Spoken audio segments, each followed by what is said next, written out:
main committee set for this evening. And momentarily before we recognize its co-chair, Commissioner Sinai, I'd like to, on behalf of the board, wish our best wishes to Nathan Sinai, who had some surgery today. And Nathan, if you're listening, we need a speedy recovery. We expect you ready for the rest of the Atlanta series. So with that, Commissioner Sinai, the floor is yours. Thank you very much, President Bernheim, and on behalf of my son, who I guarantee you is not watching. So we have 6 items on our agenda tonight. We are going to start with the authorization to release funds that are being held in escrow for 396 West Lancaster Avenue, Chase Bank, in the amount of $47,371. For 9 Presidential Boulevard, Luxor, Ballackinwood, in the amount of $27,550. For 6 Lancaster Avenue, which is Palmer Phase 1, in the amount of $13,680. And 18 Lancaster Avenue, which is Palmer Phase 2, in the amount of $13,815. So I move that we recommend to the Board of Commissioners approval of release of funds held in escrow. Do I have a second? Does anyone want to discuss any of these? Okay, seeing none. Any public comment? I don't believe we have any. All those in favor, please raise your hand. Okay, any opposed? Okay, abstentions? Okay, that passes unanimously. The second item on our agenda is a resolution to approve the basically the renewal of the City Avenue Special Services District Articles of Incorporation to extend its term. And I move that we recommend to the Board of Commissioners that we adopt a resolution to approve essentially that extension to the Avenue Special Services District for another 20-year. Your second. Thank you, Commissioner Whalen. Any commissioner comment? I have a question. Yes. And this may be for Eric or Mr. Foley. Maybe it was in there, but I couldn't find it. What is the ratio of the committee for Philly and for membership on Philly and Lower Merion? That is a good question. Terry Foley, who is the director of the City Avenue Special Services District, is here by Zoom. Terry? There's 9 voting members representing Philadelphia and 9 voting members representing Lower Merion Township. It's equally divided. And Mr. Foley, thank you for that. And the follow-up question to that is, how are these members selected? In the case of both in Lower Merion Township, our governance and nominations committee nominates someone, and it comes to the Board of Commissioners to approve. In Philadelphia, it goes to City Council. All right. Thank you. Thank you, Mr. Chairman. Okay, thank you, Commissioner Stevenson. Any other commissioners with questions or comments? Seeing none, any public comment? Seeing none, all those in favor, please raise your hand. Okay. Any opposed? Abstain? That passes unanimously. Thank you. So the next item on our agenda is, item 3, which is the approval of certificates of appropriateness. So as in the past, we have a whole series of these. I'm going to ask at this point, because we've gotten some detailed information on it, whether any commissioner is going to want to pull off any of these to ask questions about. Otherwise, I'll read them in as a group as we do with escrow.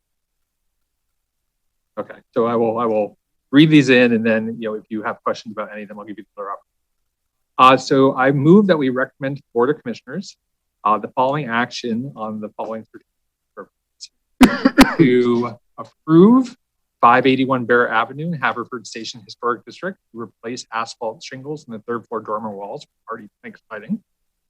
To approve 24 West Lancaster Avenue in the Ardmore Commercial Historic District to put vinyl window graphics on the Lancaster Avenue and Haas Terrace storefront windows, as described in the packet we received. To approve 16 Booth Lane in Haverford Station Historic District, which is to construct a rear addition on the residence in compliance with Secretary of Interior Standards 9 and 10. Though there are some zoning requirements and any final details to be reviewed by the subcommittee. To approve 1025 Black Rock Road in Gladwin Historic District to heighten the roof of an attached garage and construct a dormer subject to the slope of the shed roof being lowered and detailing around the dormer windows in approval of the Da Vinci composite roofing. And to deny 461 West Lancaster Avenue in the Habitat Station Historic District, which is a denial to remove an original brick chimney. Okay, so in case of, okay, thank you, Commissioner. Any commissioner questions or comments about any of these? Okay, all those in, sorry, public comment? Okay, so all those in favor, please raise your hand. Opposed? Abstentions?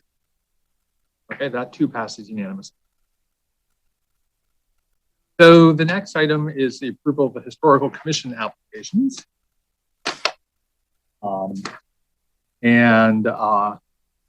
Again, we have a series of these. And so again, I will read them all. Then if anyone wants to pull any off for a presentation or discussion by Greg, we can do that. So I will move that we recommend to the Board of Commissioners 1201 West Montgomery Avenue to replace several third floor windows, enlarging some openings for egress and installing some roof skylight on the slope of rear gables, with a subcommittee to review final light configurations. For 50 Lapsey Lane in Merion Station, which is Barnes Foundation, class 1 resource, to install a new pedestrian gate with a stone pillar for staff to review the final details on lighting and stone pointing.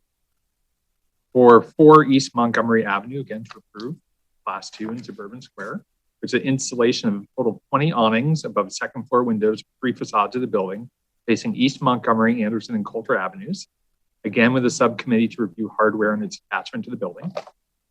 To approve 1249 Brunton Drive, correctly, in Gladwin, to replace a cedar shingle roof with asphalt shingles and to replace the pole gutters with half-round gutters and for all visible wall flashings to be retained. And to approve 907 Haggiesburg Road in Penn Valley, which is the addition of a second story to a non-original rear addition with the height of the course of siding between the first and second levels to increase. Any commissioner questions or comments or anything that you want Greg to go over?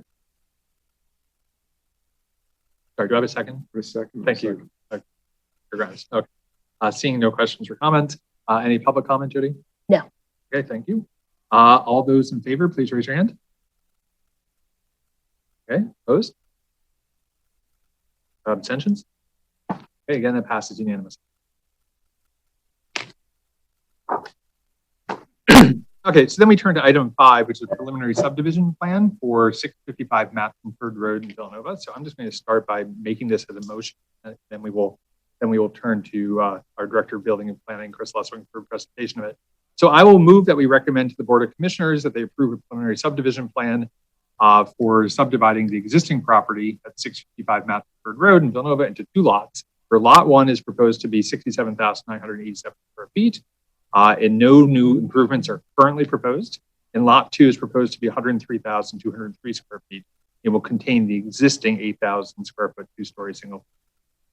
Do I have a, this application actually requires some relief, which was recommended for approval by the Planning Commission, which was to allow lot 2 to be irregular in shape. Do I have a second? Thank you, Vice President Gabb. Chris. Thank you, Commissioner Sinai. This is a 2-lot subdivision in Villanova. It's at the far end of the township. It's between Madson's Ford Road and the SEPTA regional transit line that goes to Norristown. It's about a 4-acre parcel. The owner is seeking to divide it into 2 parcels. So there'll be the existing house and then a new lot. The owner hasn't indicated what that new lot will be used for. Right now, they're just subdividing the property. As such, with properties that are subdivided where future improvements aren't shown, staff has required a condition of approval that second stage plan will be required. So when this comes back and a house is brought forward, the board will see this again. But right now, what's just before you tonight is the 2-lot subdivision. I'm going to share my screen and show you what this looks like. I hope I have the right screen up tonight. So hopefully everybody can see my screen. This is the lot. It's on Matson's Ford Road. It's outlined in red, and it's between Matson's Ford Road, and then over on this side is the SEPTA line. Grisham Drive wraps around it, and there's some homes back behind it as well. So, as Commissioner Sinai said, there will be divided into two lots. The existing lot is Lot 2, and that's 103,000 square feet, and Lot 1, which is close to 70,000 square feet. Both of these lots are well above the minimum lot size for this LDR2 district. So the Planning Commission looked at this. They didn't really have a lot of comment on this on Monday. They thought that the conditions of approval addressed all of the future concerns. One of the things that is required during this review is that when there is something that's put forward, the applicant is required to show how stormwater could be done. And the applicant put together a conceptual plan of how stormwater would be achieved on the site, and that would be over on Lot 1. If this comes forward, actual stormwater will need to be put on. The Planning Commission did also talk about sidewalks. We know that there's a lot of concern about sidewalks and walkability in the community. This is a challenging area for sidewalks because there's some grades along Matson's Ford Road. Matson's Ford Road is a spot that could use a sidewalk. And if you drive by or if you look on Google Maps, you'll see that there is an area that is very difficult to install a sidewalk because it's sloped, but you'll also see that there are people walking along it. You can see that there's a beaten path. Because there isn't any development currently proposed for this site, and because the township's just in the midst of coming forward with a pedestrian plan that will really identify where sidewalks should go and where they shouldn't, what staff's recommending, and this is a little bit different than what came out of the Planning Commission, is that we just defer sidewalks on both properties and put it on hold. That way you're reserving your right to require the sidewalk and have the owners pay for it. Let staff, and working with the ad hoc sidewalk committee, come back and determine if this is really the location for a sidewalk. We think that's a good idea. With that, we'd like to add the condition that's in here that a 5-foot sidewalk shall be installed along the property frontage for both Lot 1 and 2 when required by the Board of Commissioners.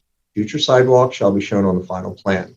Street trees and other improvements shall be installed in a manner that will not interfere with the future installation of the sidewalk where possible. The requirement to install the sidewalk shall be included in the deed descriptions for both lots 1 and 2, so future owners are aware of the requirement. This way, everyone's on notice as this goes forward that the sidewalks are required. And this is just a quick graphic showing some of the slopes that are here. This is the location of the site. It is near the Matson's Ford train station, which is here, so it does make sense being near a transit station. It's also how the crow flies near the new middle school. It's actually a little bit longer walk around the block to get there, but we're just showing the location of this near other amenities. Stormwater is an issue. There was a gentleman, I believe he submitted public comment tonight, who spoke at the Planning Commission, a neighbor who lives downstream from this property, who mentioned that stormwater in this area and flooding is an issue. He was concerned that any development on the property would make his situations worse. As we discussed it with the Planning Commission and the township engineer, the thought would be if you have 100% stormwater coming off the property now with no stormwater controls, development of the site with code required stormwater would reduce that significantly. So there'll be less stormwater coming off the site. In addition to the stormwater that'll be required when the new lot 1 is ever developed, we've also would like to add a condition that the applicant shall explore the installation of stormwater best management practices, such as a bioswale or rain garden on Lot 2 to capture stormwater draining from the property. This is an investigation, but we think this is a good step in the right way to even address existing conditions. So with this, staff recommends approval. As Commissioner Sinai mentioned in his introduction, there is a regular lot waiver that's required for here. The new lot isn't any more irregular than what exists today. The perimeter lines are already irregular. The new lot just continues that. staff supports this. It makes it as regular as can be based on the existing irregularity. So we support that waiver, and then we also support relief from the subdivision code for sidewalks to defer installation of the sidewalk along Matson's Ford Road for lots 1 and 2 with the condition that I just proposed. I'm happy to answer any of your questions. Okay, thank you, Chris. Is the applicant in agreement with those two conditions that you put up? The applicant hasn't been, they've been rather hard to get a hold of. They had their engineer on Monday evening. I'm not sure they registered. We notified them about tonight's meeting, and I talked to the township secretary. I'm not sure they registered for tonight's meeting. I don't see them here. Okay, thank you. Okay, so Commissioner questions or comments? I'll start with Commissioner Adjournment.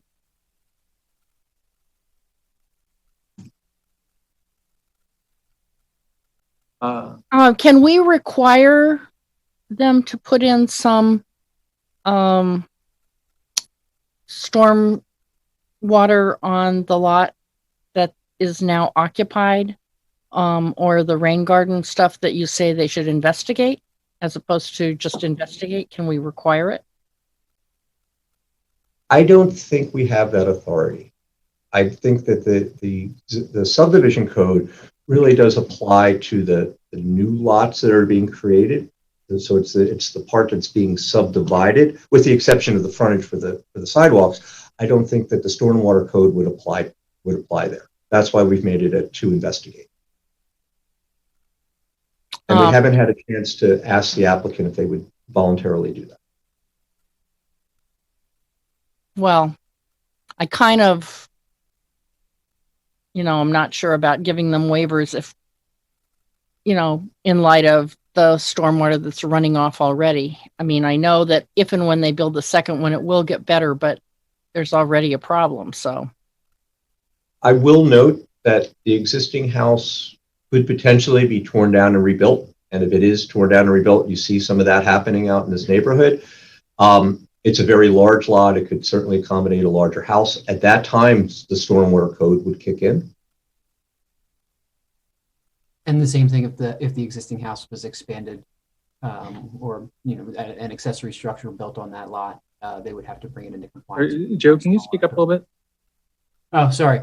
Yeah, if there's an addition to the existing house or a structure, an accessory structure, that with them we can require them to bring the property into compliance with the current code.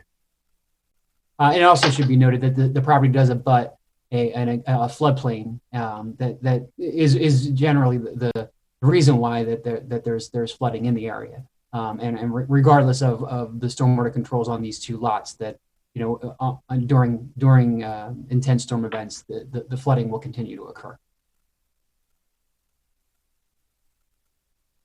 Okay, thank you. That's all I had to ask. Okay, thank you, Commissioner Durbin. Vice President Gavin. Commissioner Sinai. So I agree with where Commissioner Durbin was going. Stormwater is an issue here. I've seen it firsthand. The neighbor, Mr. Carter, who submitted the public comment, is absolutely right. I've been out to his property. We do have a stormwater issue. So, Chris, with any development on the subdivision, are we confident that the amount of runoff coming from this property would be reduced because of the stormwater regulations? Or not worse, and maybe not reduced, but not worsened than in the current situation? Yes. So the mere subdivision won't change anything because it's just a line on paper. If there's ever development of the new lot, Joe and the township engineer's office will review that and employ the requirements of the stormwater code, which are pretty stringent. So all of the paved areas, the roof areas, all of that square footage will be required to be retained on site. So that will be a net plus to what's there now. And I think what Joe will also do, and Joe can speak to this, the township engineer's office also looks at the design of the site, and if there are simple grading things that can take place that would stop some of the water running off or slowing it down that might just be there, they can make some adjustment. They can recommend some adjustments as well during the permitting process. So would it be fair to say that based on what we are allowed to do, we are putting in as much stormwater control as we are allowed to based on the conditions we're putting in here, both the requirements upon any additional submissions upon the development on lot number 2 would require. I would agree with that. Yep. And then going above and beyond, asking the applicant to explore options on lot number 1 is really the most that we can do under our ordinance. Is that correct? I would agree with that. Okay. Just a quick comment. Can you put up the language of the proposed stormwater ordinance or condition? I can. Am I reading that?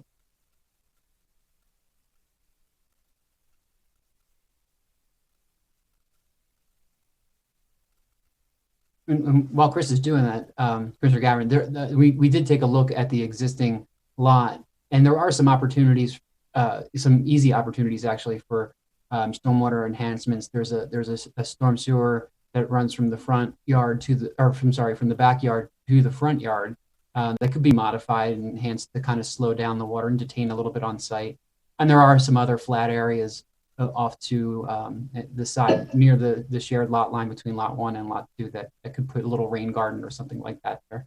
They're inexpensive, and they, cumulative effect does, provide some relief downstream. Great, thank you. And I think that gets into my question for you, Chris. If we got rid of the such as and the specific examples, because I don't want that to be seen as limiting in any way. So if this condition, would you be comfortable if this condition read, the applicant shall explore the installation of stormwater best management practices on lot number 2 to capture stormwater draining from the property? Is that? I certainly would. Yes. Okay. Do you want me to propose these amendments at this point? Why don't you propose the amendment?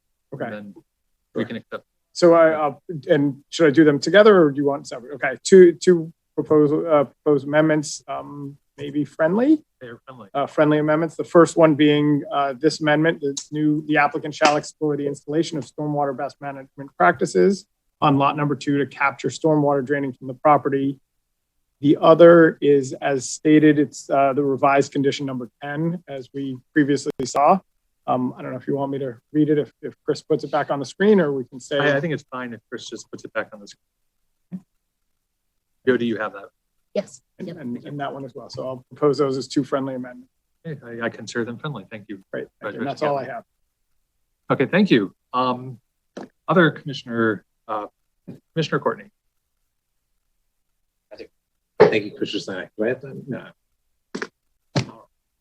You can pretend we're here with a real audience. You don't have to look at your screen, because people looking at it thinks we're all looking down. We have the camera, regular cameras. Still learning how all this fancy technology works. It's great.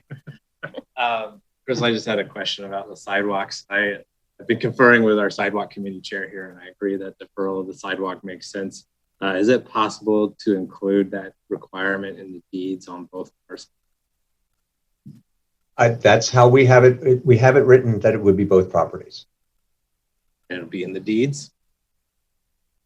I'm sorry? In the deeds to the properties, it'll be in there? Yes, that's how we have it. We have it written that the requirement to install the sidewalk shall be included in the deed descriptions for both lots 1 and 2, so future owners are aware of the requirement.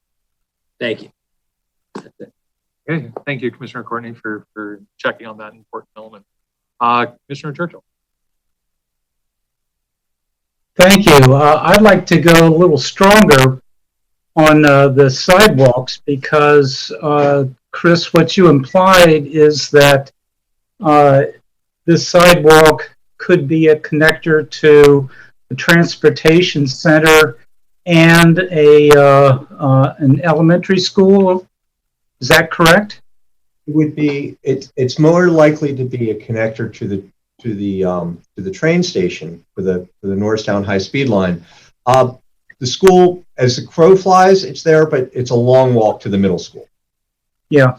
It might be at this point a sidewalk to nowhere, but if we have a commitment to provide sidewalks that links transportation, commerce, and educational centers, it seems as if this would be an obvious candidate, and I would certainly advocate that sidewalks be placed on both lots. The only issue with that at current time, Commissioner Churchill, is that there are grading issues. This is, and I think we're all familiar with some of the roads that we have in the township where and this is a situation where the road actually slopes very steeply up, and there's going to need to be some grading on all of the properties, and there may be grading that's involved with the future development of the site.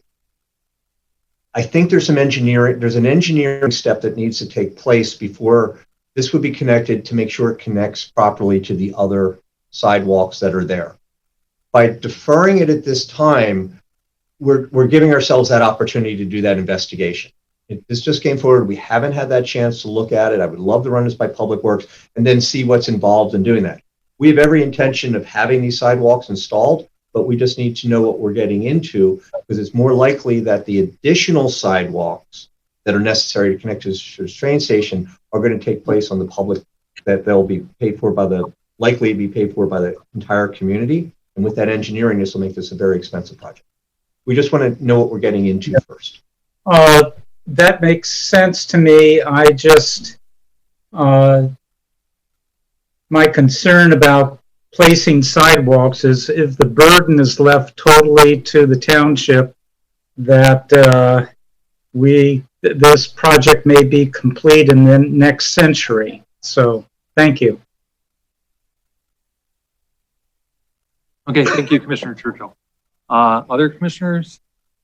I will take this opportunity to ask a quick question. And Chris, I raised this for you before. So as you know, it gives me some pause that we allow these subdivisions to go through when there's no particular plan development on the subdivided lot, though I understand it is allowed by the law. If the subdivision happens, is the board obligated in the future to allow development on lot 2 if it turns out that it would violate stormwater or steep slopes or any of the other requirements of the code? No.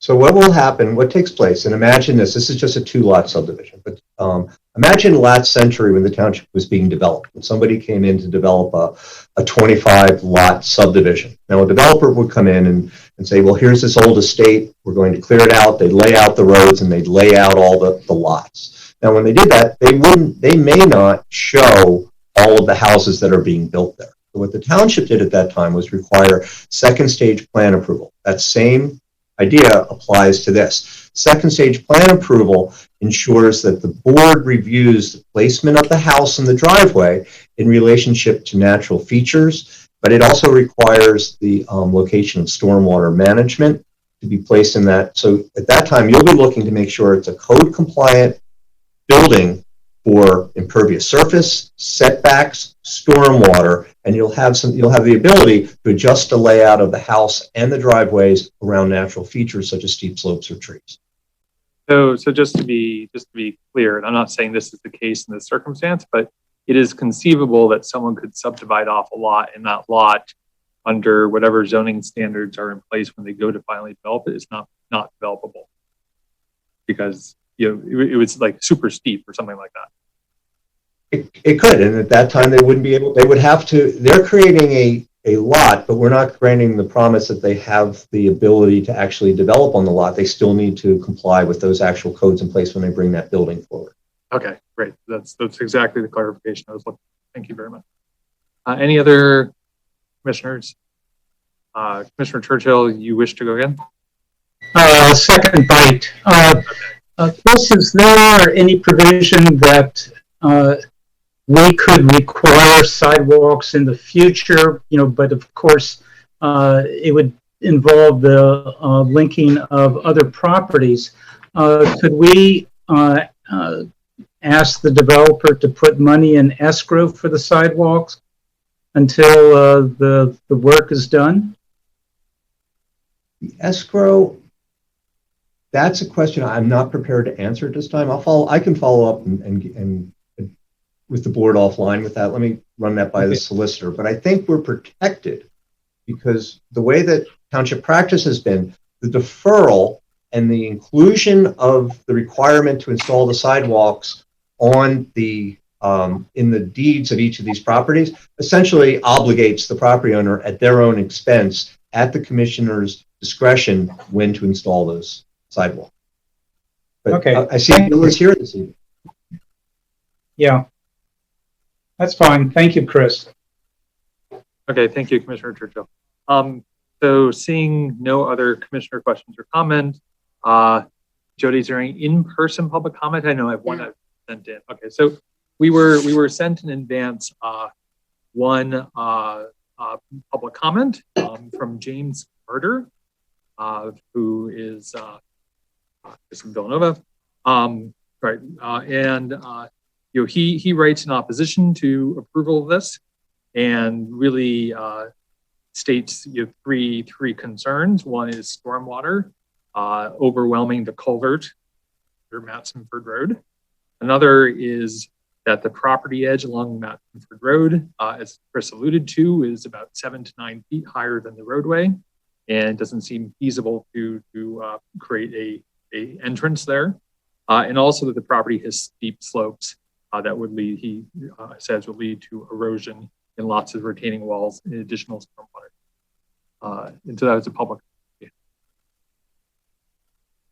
Okay, so with that, we have a motion on the table with that has been amended with the 2 amendments by Chris. If there's no other further commissioner comment, then I will call the vote. All those in favor, please raise your hand. Opposed? Any abstentions? Okay, so that motion passes unanimously. So the last item on tonight's agenda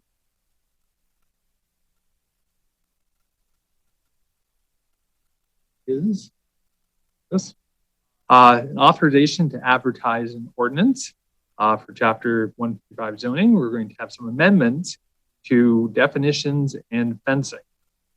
So I will put the motion in later, and I think it's probably best if we just start with our Director of Building and Planning to explain this agenda item. Chris.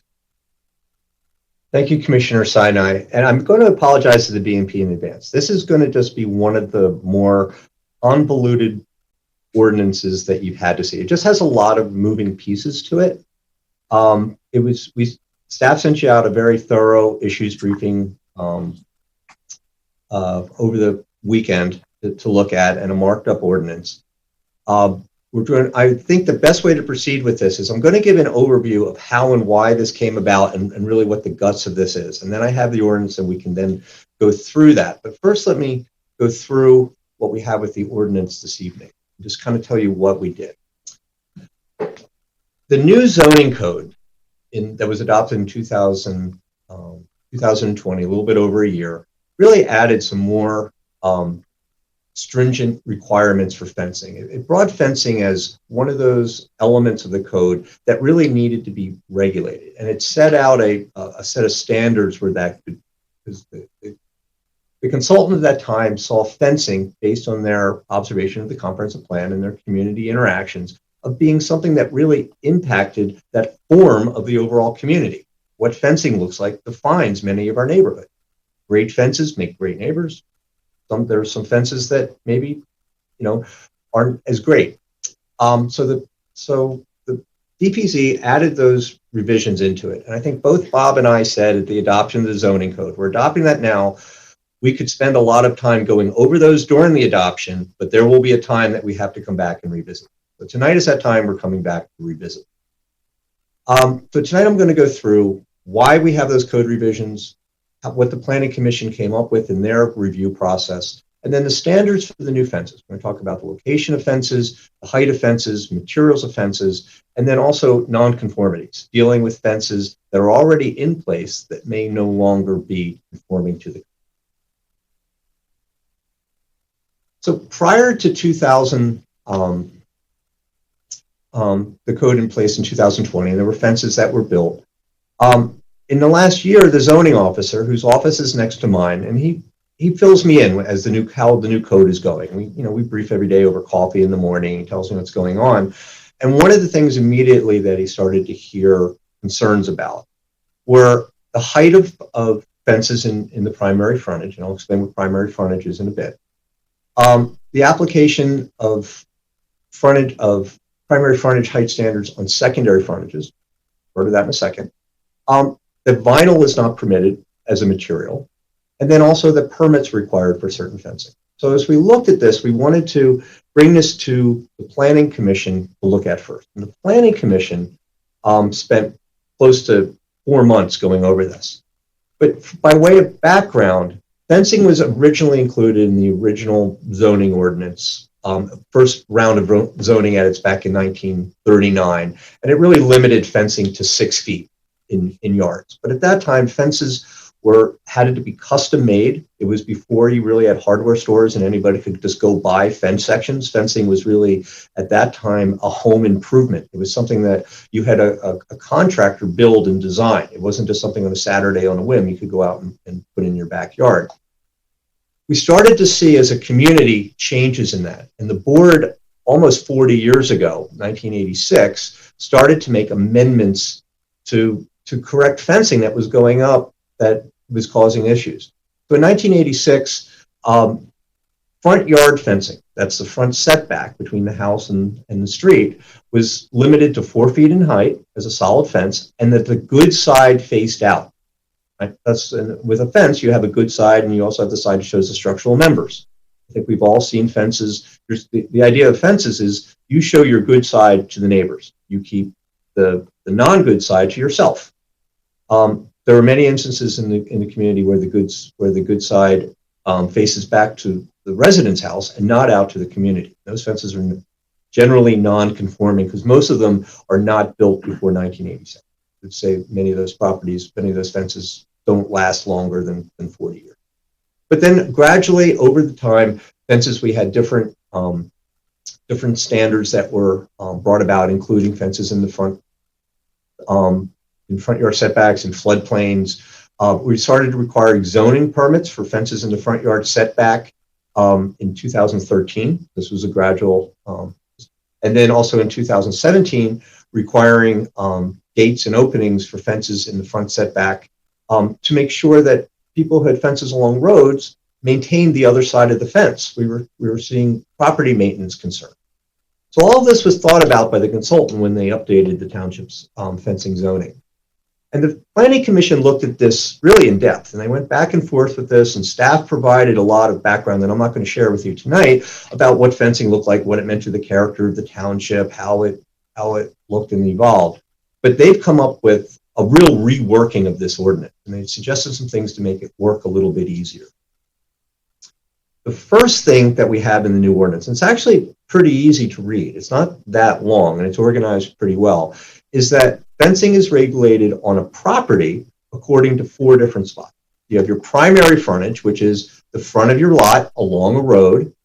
This also image illustrates if you had a corner property. So the corner property along a road, that's all the primary frontage. That's regulated the same, and it goes back to the house.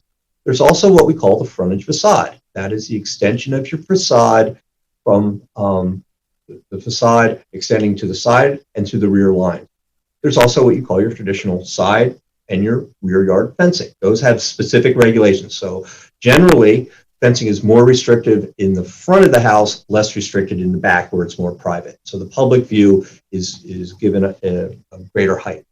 What we realized with the Planning Commission is we have a different typology that wasn't addressed by DPZ. We have something called secondary frontage.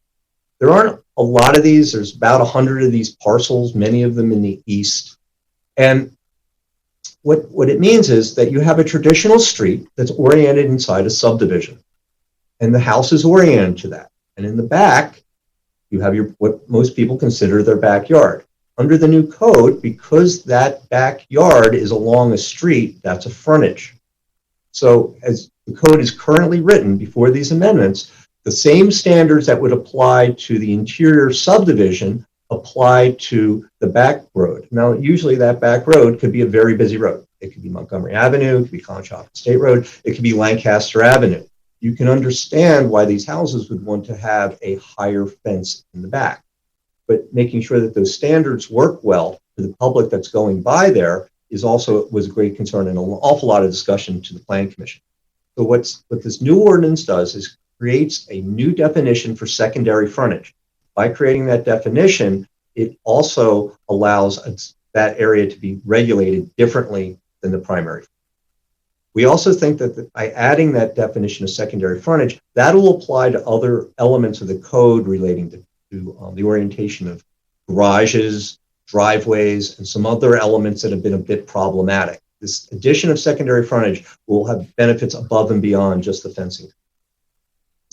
So in the new code, it breaks out to what type of fence can happen in each district. And there's a simple chart that this is the one that shows it's been marked up by the Planning Commission, but essentially you have your different districts and then what type of fence is permitted in those districts and then what are not permitted. We also, the new code, also includes the fence height based on where it's located along which frontage. And it varies by the different districts, but primarily this code deals with the residential district. Vast, overwhelming majority of fences is in our residential district. And in that you have your LDR 1 and 2, those are your really bigger lots, your lower density. Then you have LDR 3 and 4, these are generally your walkable neighborhoods. You have MDR, and then your MDR district. And it breaks it out into the primary frontage, secondary frontage, now that's been added, wasn't there before, the frontage facade, the side, and the rear. What the Planning Commission, I just want to point out, one of the significant changes that the Planning Commission changed what's in the code now and what had previously existed from permitting a 4-foot fence in the primary frontage, and they recommended that be 3 feet, to be even less visible than what's there today. This, I will note that this will make some nonconformities. There was also an awful lot of discussion how to address nonconformities and to address new fencing. So the first part of this ordinance really just deals with new fencing that's going in, not existing fencing. One of the points of discussion of the Planning Commission was fences that are not in good repair. And there was the general consensus of the Planning Commission was a new fence generally looks just fine, but a fence that's in poor condition is really what draws your attention to it. And as we had our discussion, we found that fences of generally a lower quality, fences that have fewer contact points, that are just a couple boards that are kind of put together, are the ones that fall apart quicker and that draw attention to themselves. So the Planning Commission has recommended having fences that are more durable and sustainable, fences that have multiple contact points. I have a couple photographs to illustrate this. The idea being that there may be a little higher initial cost for this, but that these fences will last over the lifetime of, say, 20 years, much longer than having to continually repair, and to create that maintenance issue between the property owner and then an enforcement issue for the township.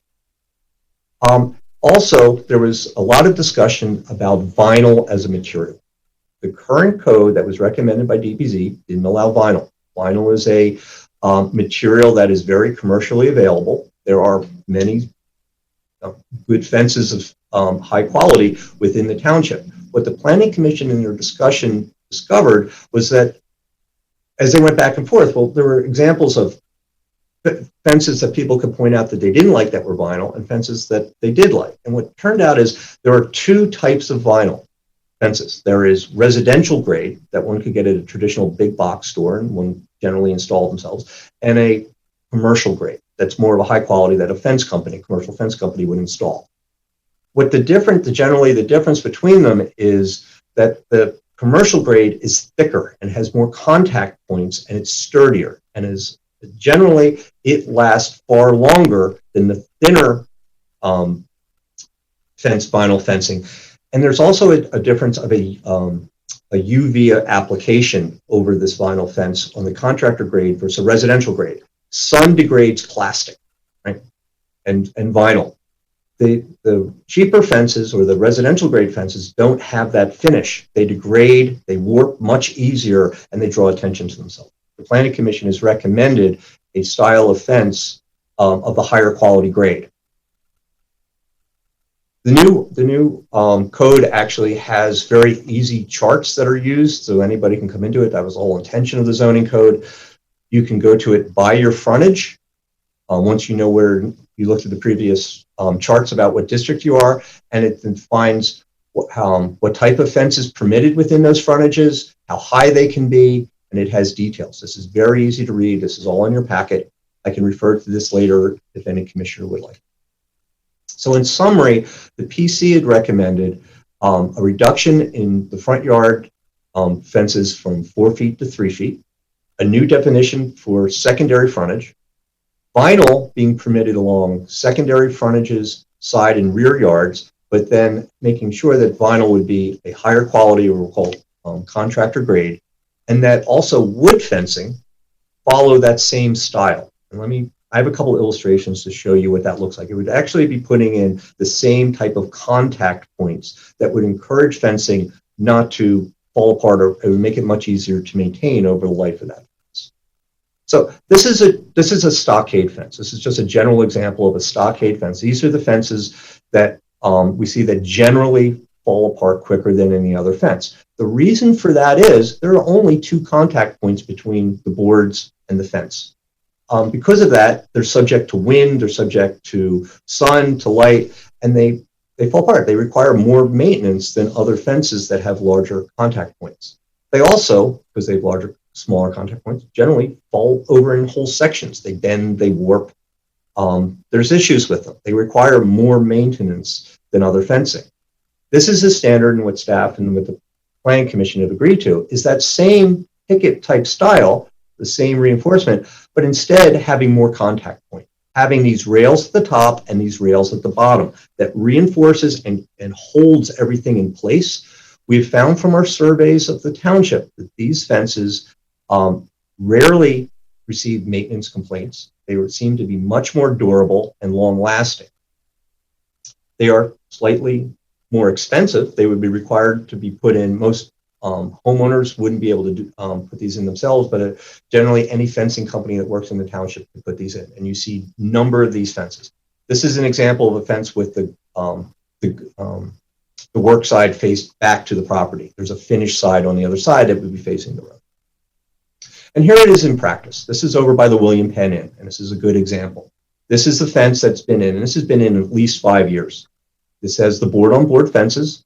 It has the rails on top, and it's holding together very well. Now, this also has an open end to it. That's not what's proposed, but it's immediately next to a high-quality vinyl fence. And as you can see, the vinyl fence has that same structure. It becomes a solid element unto itself. This fence has not warped. This fence is in very good shape. Having a fence, a wood fence and a vinyl fence that look the same, they're just different materials, makes sense. So that's what's been suggested by the Planning Commission moving forward. This is, once again, fence along that same area, and this would be a gate that would allow, once again, having a gate that would allow that to happen. This would be required for all new fencing. Once again, this is just a summary. I went through this a little bit earlier. And that's the fencing itself for new fencing. But there's also the concern about non-conforming fences. There's a lot of fences in the township. And there were several issues that were raised about non-conforming fences. One of the ideas of a new zoning code is to bring elements that are non-conforming into conformity eventually, not to allow those non-conformities to continue forever. The idea is you have higher standards, these elements should be brought into higher standards. One of the concerns that was raised was requiring non-conforming fences along primary or secondary frontages undergoing repairs to provide a gate for owners to perform maintenance on the other side of the fence. Also requiring non-conforming fences which have the non-finished side facing to the public or to their neighbors, that when they're repaired, to require that the finished side face neighbors of the public. Right? Fences, so as soon as you start to touch your fence to repair it, you have to bring it into order. I am fairly confident in my review that vast majority of fences that have their non-finished side facing out to the public for the neighbors are all non-conforming. They were just put in without permits. They were put in violation of township. There are a few instances where residents have previously installed solid fencing along steep grades. There's some instances in Belmont Hills, there's a couple of these in Merion, where they put them in for safety purpose, where somebody's walking along an area and they're actually put in for a fall. They're non-conforming. Could these fences be maintained? And then also tracking and registering some of these nonconformities through the permitting process. Let me take you through some of these to address these. So the fencing standards are in Article 3 in the new code. In nonconformities are addressed in Article 10, specifically nonconformities, and there's a section within a nonconformity section dealing specifically with nonconforming fences and walls. These are the recommendations to be added to that section of 1012F3. We're suggesting an addition to this section where the first requires that non-conforming fences may only be replaced with conforming fences. That makes sense, but we wanted to have an exception that non-conforming solid fences over 36 inches along primary frontages shall be permitted to remain provided that they meet building code safety requirements. We want to make sure that they're adjacent to walking surfaces and that they fall within 30 inches within 36 feet of the walking surface. Well, what does that look like? This is what this looks like. So the idea would be if somebody was here, that they couldn't fall over here, right? So there would be a fall of 2.5 feet that could hurt someone. That fence actually acts like a railing. People put them in, they're functioning that way. There's only a handful of these. We're suggesting keeping these here. And the purpose is to make sure that people don't fall over. And this wouldn't be provision for new fences, only the handful that already exist. Also dealing with non-conforming fences, adding a new provision that when a non-conforming fence is damaged, this is the current language, that when a non-conforming fence is damaged, destroyed, or removed for any reason, no more than 25% of any fence may be replaced in the same non-conforming fashion. So that means a minor repair, you can fix your fence. But you can't continue to perpetually keep that non-conformity, right? Eventually, after you get more than 25% of your fence, you need to fix it. You need to bring it into conformity. So what we're suggesting is that this provision can be applied one time with a couple exceptions. And those exceptions being that when any portion of a non-conforming fence is replaced where a gate or gates are required for maintenance, the gate or gate shall be installed to bring the fence into conformity. So if you go out to maintain a couple slats on your fence, it's been non-conforming, you're not maintaining the grass on the other side on the street, you've got to bring that into conformity. That's what this is intended to do.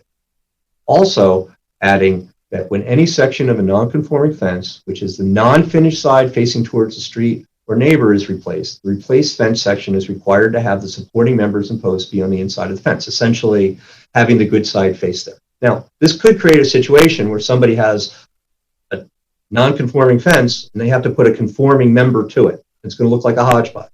Now, that's bringing the hodgepodge at least in the right direction. And I think what we would hope would be by that time, the resident says, okay, I'm going to bring this into conformity. Because these just never should have happened. These are some of the more egregious elements of fencing along the public way. And I will say that the 6 months that I spent with the Planning Commission doing the survey, you can't unsee fencing once you start driving around the township. And then finally, recommending for nonconformities, various zoning permits are required with fencing now, so we can keep track of this. All of the ones that are not underlined are what's in the code. We're also suggesting, based on the changes, requiring permits for secondary and secondary frontage fencing, requiring a permit for vinyl fencing. This is to make sure that you get the right quality of vinyl, and then that any repair or replacement of a non-conforming fence. This way we keep track when somebody's repairing their fence that they've gone to the 25% and it's bringing a non-conformity into a conformity. This was somewhat, I believe, what one of the goals of the zoning code was. So with that, I'm going to stop there. I'd like to, maybe take questions or commissioner comments. I have the entire ordinance if we need to go through specific sections, and I'm happy to answer your question. Okay, thank you, Chris. So in order to try and put some semblance of coherence on what I think is going to be happening this evening, here's how I'm going to do this. Chris has circulated a number of amendments that have been proposed over the course of the week that staff is agreeing to. And so what I'm going to do is I'm going to read the motion with those included, and hopefully I'll have a second. And then we can open up for commissioner questions and comments. If anyone wants to make additional amendments beyond that, at that point, they are more than welcome to. And hopefully that will reduce the scope of what we have to discuss. Having said that, it's a little messy. So I'm going to try and do this in a way that we can all follow. And hopefully Jody can follow.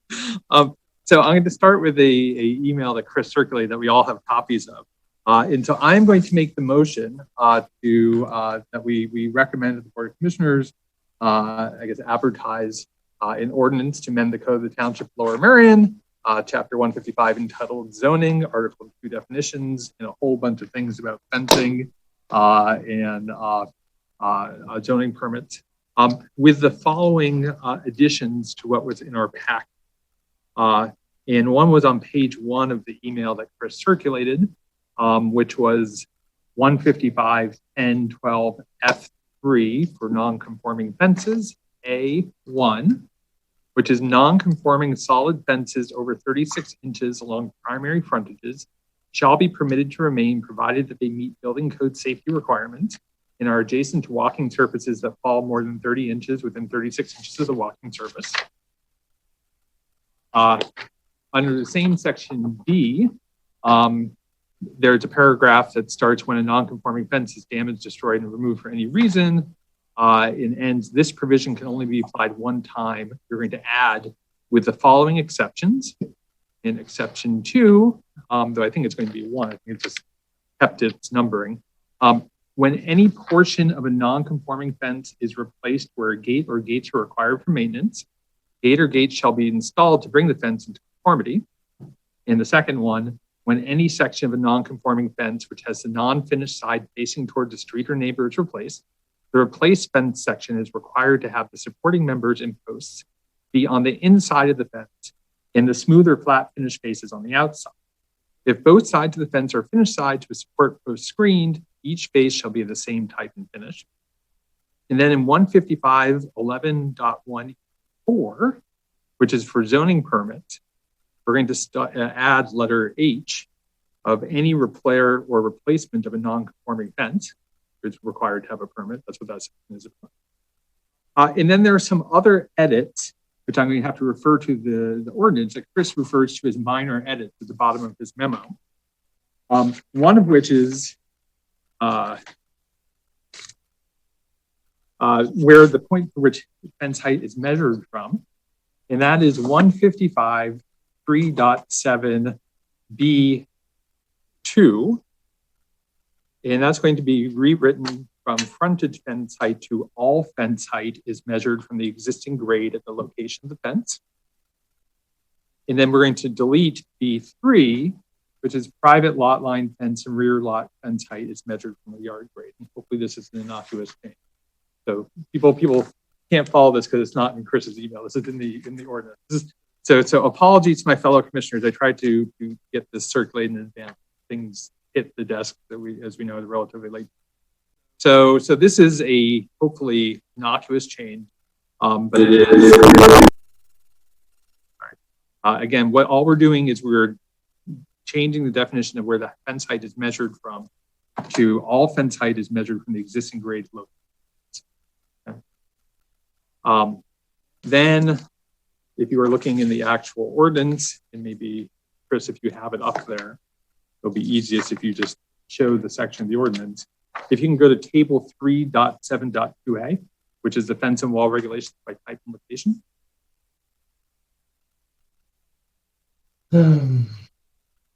That one?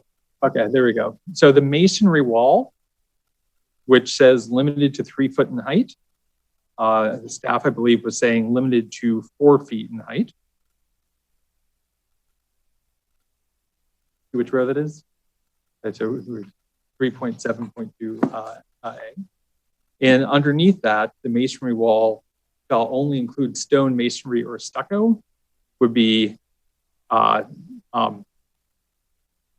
changed to, I guess, only stone masonry or stucco shall be visible. And the point of that is so you can have anything underneath and you allows veneer.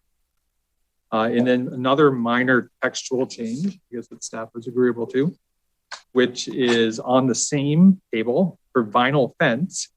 if you look in that cell that has all the words in it there, thanks, Chris, where it says primary roads partway width in excess of 40 feet down there, that first bullet point will be revised to say fences may be up to 6 feet in height without impact of the right-of-way, without a required setback or landscaping. Currently, it says behind the right-of-way. So it's just simply changing the word behind to without impact. And I think these are the suggestions from Commissioner Whalen that building and planning staff agreed with. And so I'm going to make the motion including those. And do I have a second? Okay, thank you, Commissioner Grimes. You mind saying that last one though, the change? Yeah, again? absolutely. So that one, so it's very small on my screen. It's probably small on your screen, but that last thing says fences may be up to 6 feet in height behind the right-of-way without a required setback landscaping. And the correction that staff agreed with is to change the word behind to without impact. Without impacting the right-of-way?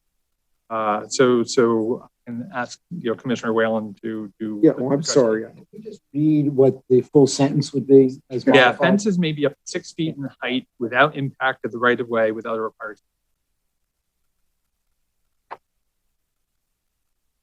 Mind explaining that one? I'm happy to explain. I just want to make sure. I mean, so I think that's a motion. I have a second, and then if we want to have friendly amendments of it in the discussion, I think that's probably the way to do it.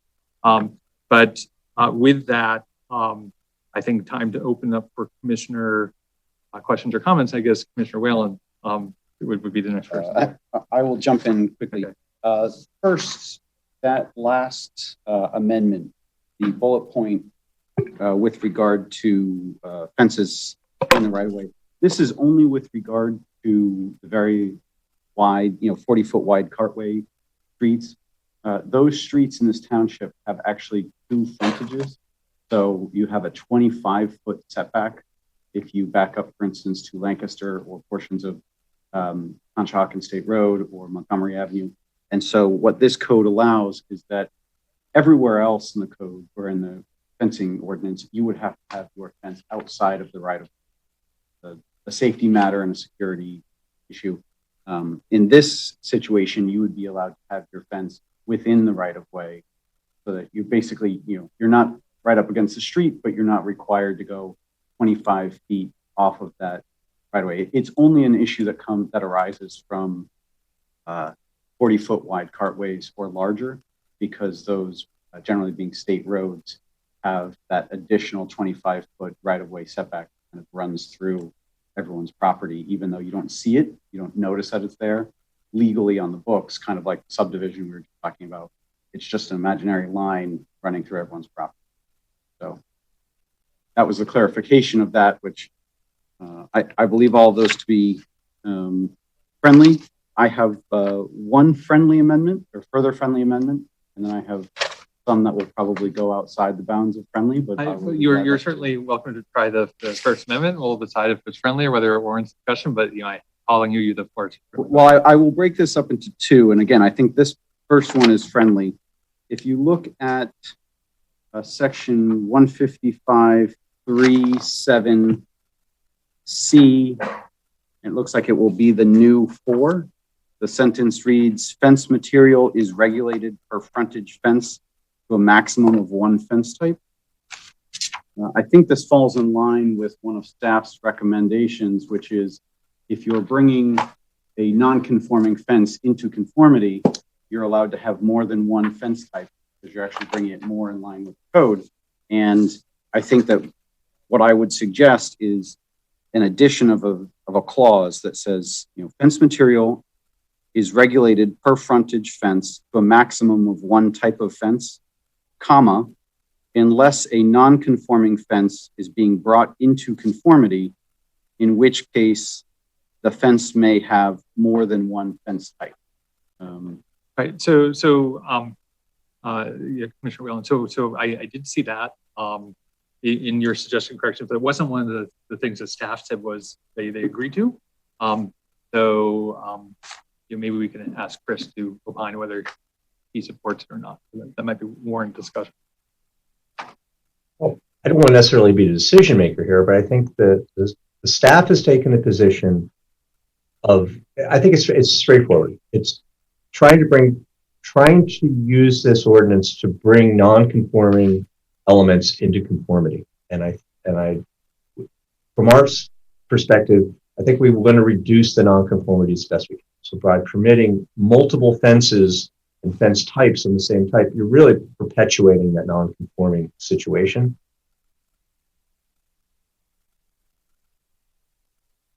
So Chris, I'm just a little confused because, you know, I'm envisioning a situation where you have a completely non-conforming fence and one fence panel has to get replaced. We can have that person be allowed to replace that fence with another non-conforming fence panel, as we've already set forth, or they should be able to replace it with a conforming fence panel to start to bring that fence into conformity. In that instance, your language makes sense.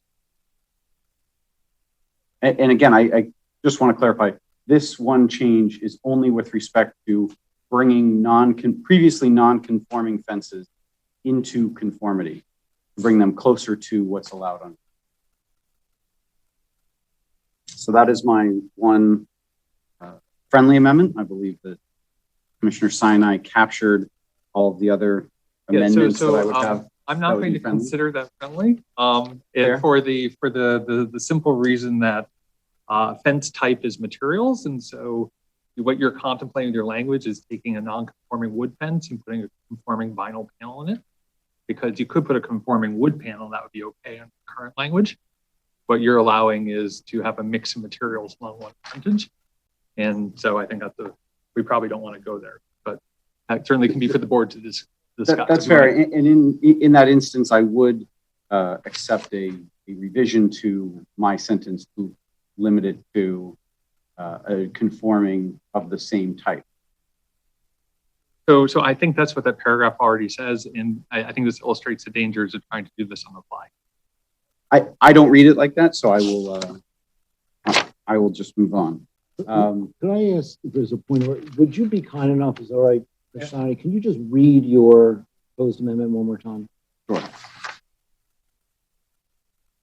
The current sentence reads, fence material is regulated per frontage fence to a maximum of one fence type.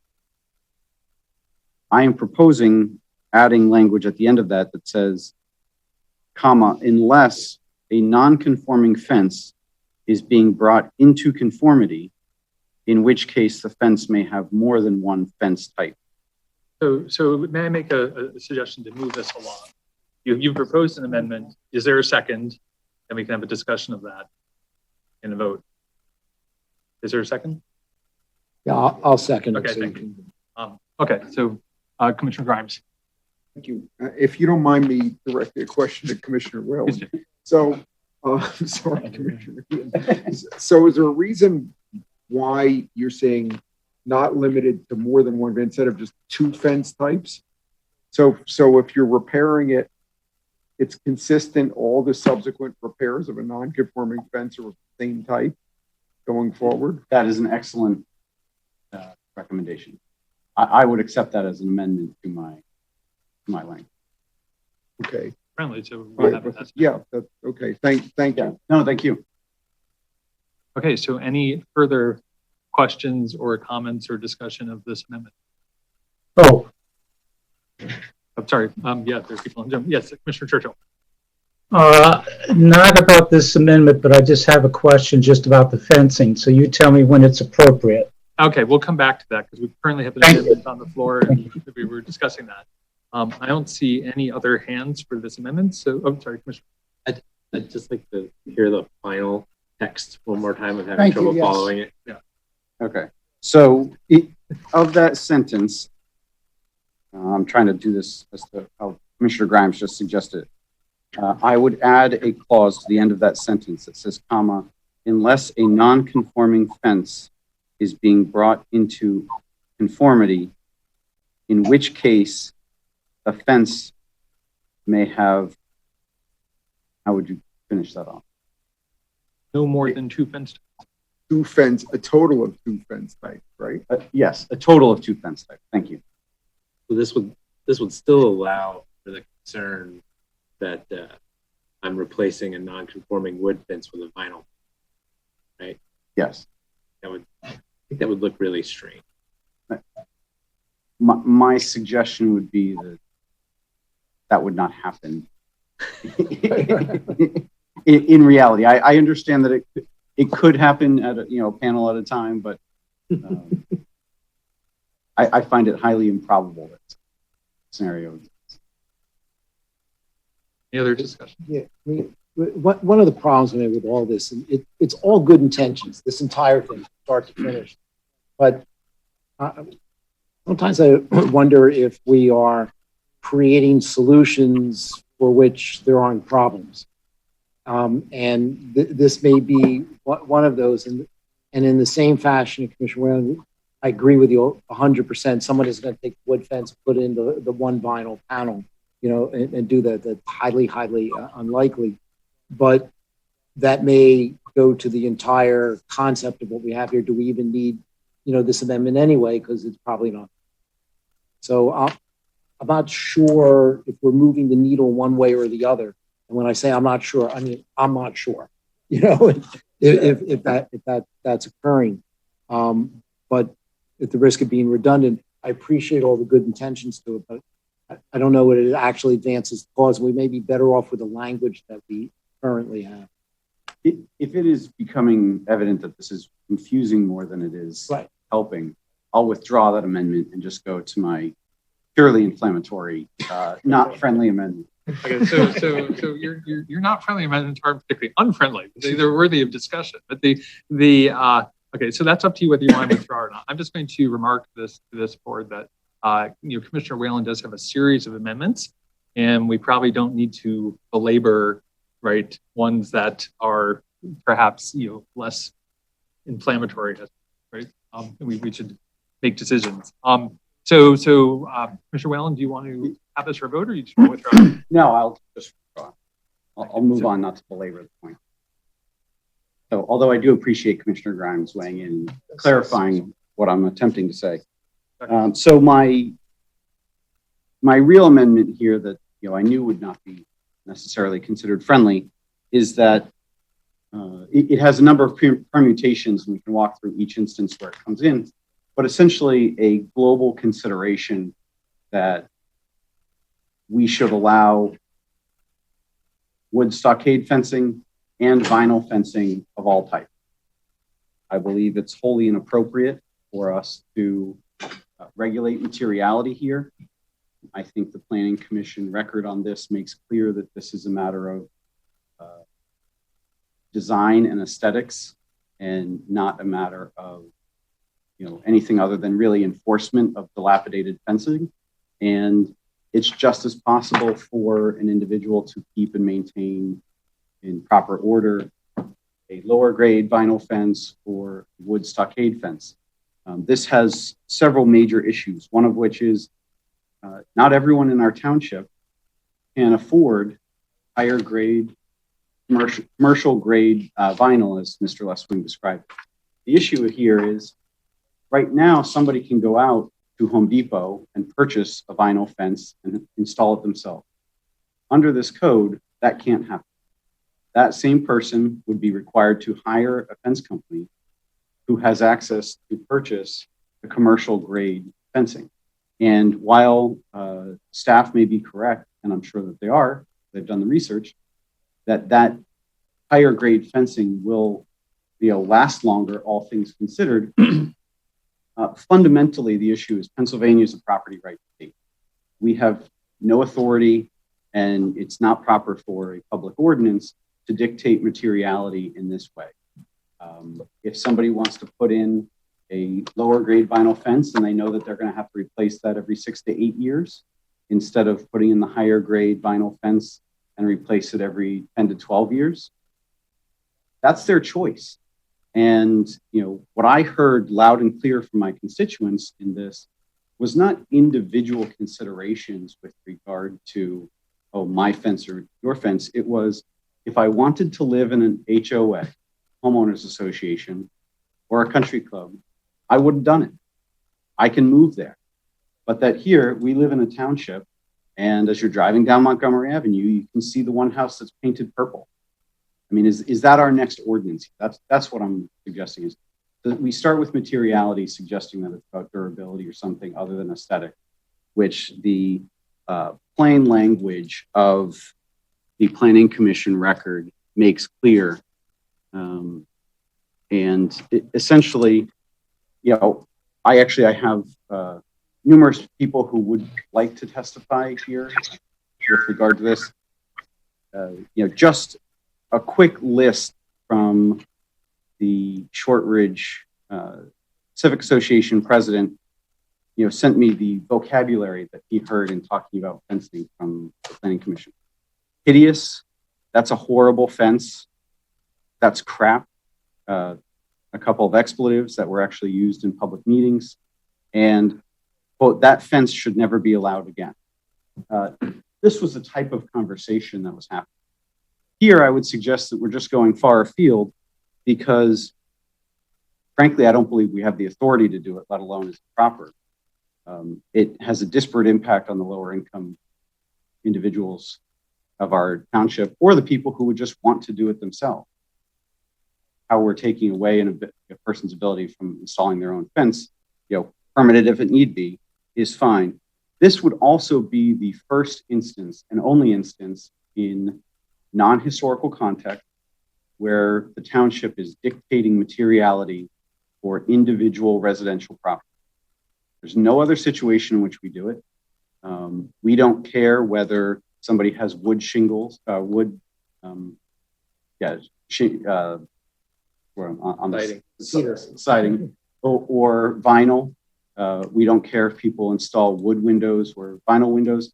And more importantly, a perfect example that somebody came up with for me this week at work is the standard roof shingle, the 30-year asphalt roof shingle. There is evidently 20-year shingles and 10-year shingles. You know, are we going to start dictating to the township individuals and constituents that they have to put in 30-year shingles? Again, I think we live in a situation, as President Bernheim already mentioned, where people are going to naturally put in higher grade materials, the better materials that are more durable, that are better and more durable for their homes. This is a similar situation. And so I can walk through the individual instances. Essentially what I would do is, Pennsylvania is a property rights state. We as a township should get out of the way. People should be allowed to install fences that they want. And it should be an enforcement issue such that if somebody has a dilapidated property, whether it's overly high weeds, you know, a dangerous condition that they're not curing of some other type, or fencing, that needs to be an enforcement issue. And we already have that methodology in place. So, Commissioner Sinai, do you want me to walk through each of the individual locations where I would? I think you need to phrase this as an amendment. Right. I will make an amendment to the already proposed as amended language that we go to 155 E 1A sub 1. This reads that the following fence and wall materials are permitted, but not limited to: A, wood and open fences. And I would delete sub 1, shall have top and bottom reinforcing rails on primary and secondary frontages. The only purpose of this language is to take away the ability to install wood stockade fences. I would similarly go down to E of that, section 1, and delete everything after vinyl. So we allow vinyl fences. I guess that would become a semicolon instead of a comma. Delete subject to the below listed standards. Sub 1 shall be a single source material. Sub 2, fence panels shall be reinforced with interior ridges. Sub 3, the rails shall be interlocked with posts. Sub 4, the minimum thickness for vinyl fencing shall be 0.15 inches, and sub 5, the vinyl material shall contain 10 parts titanium oxide for UV protection. Subsections sub 1 through 5 would all be deleted because those are only intended to prevent wood stockade fencing and or the low-grade vinyl fencing that people can buy from Home Depot and install themselves. And similarly, because we're allowing all types of vinyl, I would go to Article 11, 155, 11, 1E on the very last page for J, and I would just delete J because there's no basis to single out vinyl fencing with my amendments. And I believe that's it. Nope, I apologize. So if we go to the amendments from staff, the 2-page email from Mr. Lesswing this afternoon, we look at 155, 10, 12, F3. I would delete B entirely and just actually leave the incorrectly numbered 2 and 3 as numbers 2 and 3. B is when a non-conforming fence is damaged, destroyed, or removed for any reason, no more than 25% of that fence may be replaced in the same non-conforming fashion. Provision can be applied only one time. I think that since we're allowing wood stockade fences, that should come out. And similarly, if you go to 155, 11, 1E, 4, J, I would delete J entirely, which is the installation of vinyl fencing. Again, since we're allowing all types of vinyl fencing, there's no reason to pull it out separately from I, which already allows for the installation of frontage fencing, secondary frontage fencing, and frontage facade fencing. So I believe that is all of the instances in which I would delete, and I believe everyone understands my reasoning for that amendment. Okay, so Commissioner Whalen has a motion that, if I understand it, allows vinyl fencing, allows wood stockade fencing, and does not require replacement of non-conforming fence if more than 25% has to be replaced. And right. So is there a second for his motion? Okay, we have a second. Okay, time for Commissioner Grimes. Thank you, Mr. Chairman. I'd be interested to, Mr. Lesswing has a response to or reaction to this amendment. Chris? I just want to provide a little bit of background from the Planning Commission. The Planning Commission did discuss this, and Commissioner Whalen's mention of some of the comments that came out of the Planning Commission are correct, but they came from one planning commissioner at one meeting. That was not the overall, those comments did not reflect the overall deliberation of the Planning Commission, which took hours to look at this. And I think, generally speaking, the Planning Commission was very, very open.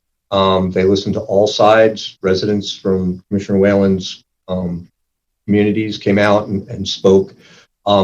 I think it's a mischaracterization to say that the Planning Commission was looking at this from aesthetics. That may be the view of one particular planning commissioner, but the ultimate recommendation from the Planning Commission weighs overall. The fundamental piece of this was for these, we'll call them the design standard, requiring fences to be of somewhat higher quality because of the concern about maintenance, concern about driving through the township and the impact of fencing that was in poor condition, and the analysis of what led to those poor conditions.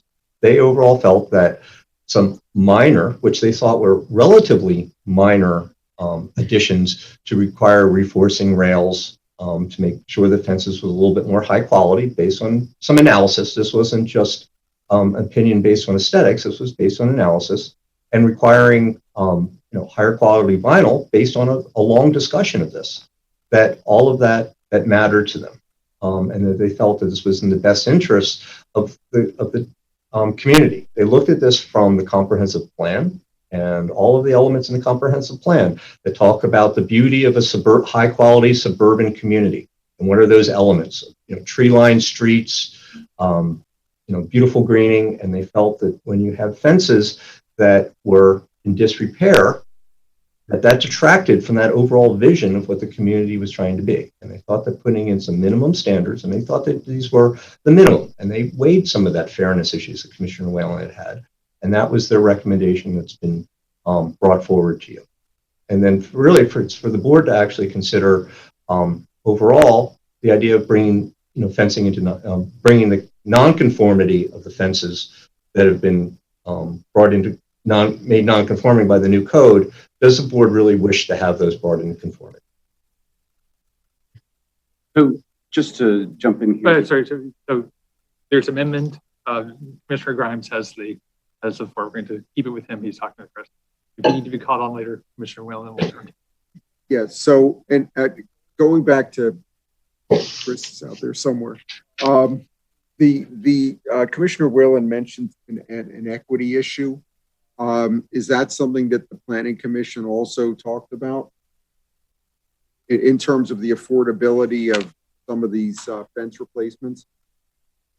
It did. The discussion of affordability came up throughout this. And the idea of the affordability was they recognized that the initial cost of putting in a slightly, I'm just characterizing this as a slightly higher grade of fence than the minimum fence that one could put in. Over the course of the life cycle, they look at this from a sustainability perspective, that over the course of a 20-year period, generally speaking, they felt that the cost to replace fencing over that period of time, the initial installation cost of having one step up in quality was realized in the overall, it actually has a higher value in the end. That a slightly higher cost fence over 20 years will actually have more value to the customer for that initial investment than having to continually replace and repair a lower quality fence over that same time frame. We also, at the Planning Commission, discussed maintenance and enforcement. And there was a perspective that should the township be in the position of having to go out and knowing that there is a potential enforcement issue and then having to enforce that. And I'm just going to say from a staff standpoint and a cultural standpoint of the township, we're not an HOA police. The township staff responds to maintenance issues generally from neighbor complaints. We don't have roving inspectors. So this could potentially create, as we say, an enforcement issue in that currently the staff isn't looking for this. And it would just, you could have instances where things were not maintained, it wasn't picked up, and it would take longer to pick up. But those implications were discussed. That's why it took 5 months for the Planning Commission to get this to the BMP. They didn't make these recommendations lightly. Thank you. Thank you, Commissioner Grimes. Commissioner Stevenson. Mr. Chairman, for clarification, at this time for comments or as well? So we have an amendment. Yeah, I understand. So you're welcome to say what you want it when you want it. Well, hopefully we will keep moving this along. But yeah, I was just wanting to make brief and in support of this amendment. That's all. Thank you, Chairman. Okay. But can I just say one other thing? Yeah, of course you can. I'm sorry, Commissioner Stevenson, I couldn't hear you. Speak louder. I was on this upfront cost. I understand. I appreciate what the Director of Planning was saying, but I will support this amendment because I think that there has to be consideration of the up cost when we talk about this, and then equity about what we're asking to do. However, I do have a clarifying question for the Director of Planning. You had said that there is because I would agree that if we are going to allow this to happen, that should be something in place where if folks are not compliant of upkeep, that it is our obligation to inspect and have them up to that. But Chris, are you saying that the township does not have the staff in place that inspects that would be expecting fencing? Well, generally speaking, it's not that we have a fence inspector, right? We have building code inspectors, and most of the time we're driving around and we're looking at new construction.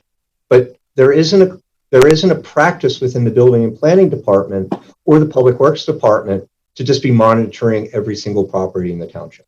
It's just so those complaints generally come in from neighbors or from a inspector driving by and seeing something that's egregious, and then they identify it. But it's not something that we're generally looking for. So you would have you would generally could get a degradation that could last a while in the communal landscape without anybody picking it up until somebody made a call or one of our inspectors saw that. Because most of the time our inspectors they're generally looking at other things. But if it is something that's brought to their attention, it is a part of that process, right? Certainly, if it's brought to our attention, we do that. But we'd also want to be able to be fair in how we do that. We wouldn't want to, certainly, somebody said, well, this road has this issue, and there's another road in the township that we're just not enforcing, and we're only enforcing one road because somebody has made an issue of it. And we all know that there are residents that something could be brought, bring it to our attention, and they want to make sure that that's addressed. We want to be able to make sure that we can be fair to all residents in how we employ the enforcement. And with just right now, without having those inspectors to do that, I'm not sure. We want to be fair, but it's going to really be, it's only what's brought to our attention that we're enforcing generally. Thank you. Chairman, I yield my remaining time back. Okay, thank you, Commissioner Stevens. Commissioner Durbin.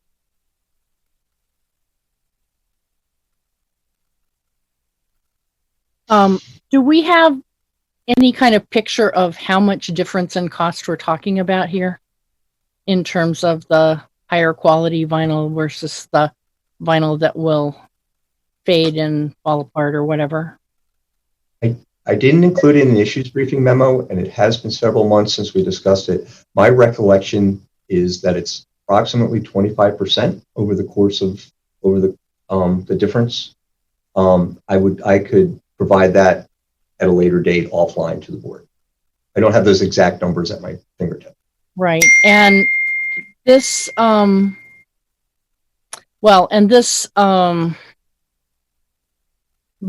stuff is probably not biodegradable at all, right? So the more times you replace it, the more waste you're producing? I would say so. I mean, some of it, people are finding more and more ways to recycle plastic and fencing, and there's whole industries about that. So I can't comment on the full life cycle of all of that. But I would say that one of the big drivers of the cost difference is the installation. It's having something professionally installed as opposed to having a homeowner. And Commissioner Whalen was correct in that. I mean, that's part of it. It does take the improvement from being something that's like a landscape improvement that a homeowner would do on a weekend. Generally, you go out, you plant your yard. You don't have to have a landscape. But if you're going to build a garage, you're hiring a contract. So and this is one thing that was discussed at the Planning Commission, should a fence be treated like a home improvement where you have professional installers who know what they're doing, you're putting everything in, or should this be really treated like a landscape improvement? Landscape improvements being more temporal, they change over time. If they're not maintained, you don't prune your bush, you don't prune your bush. Fence would be the same way, where your garage, it's a little bit more of an investment, you're hiring the contractor, it's part of more of a permanent element of your home, of your property. Well, would it be possible for this better quality material to be made available to homeowners so they could install it themselves or not? I think a savvy homeowner could do it. So if somebody's I don't know how I want to characterize this, but if somebody is more familiar with being a handyman around or a handy person around their home that's used to doing this, knows where to buy things wholesale and is savvy, they would be able to do that. They would have the tools to do this. But if somebody just wakes up on a Saturday morning on a whim and says, I'm just going to go out and buy what I can and make it a project, I think there's a little bit different. Bit of a difference. So with some research, any homeowner could find these materials. Right. Maybe our building and planning people, when they're issuing permits could facilitate that. We could that's a great idea. One of the things that we do include with all of our permits is we have handouts, and we've been developing these since with the new zoning code is handouts for the zoning, what you can do. There's actually fencing handouts that we have. That's a great idea. I'll jot that down. I'll see if we can develop that. Thank you, Commissioner Durbin. I agree. That- Excellent. That's all my questions. Okay, so thank you very much. So Commissioner Churchill.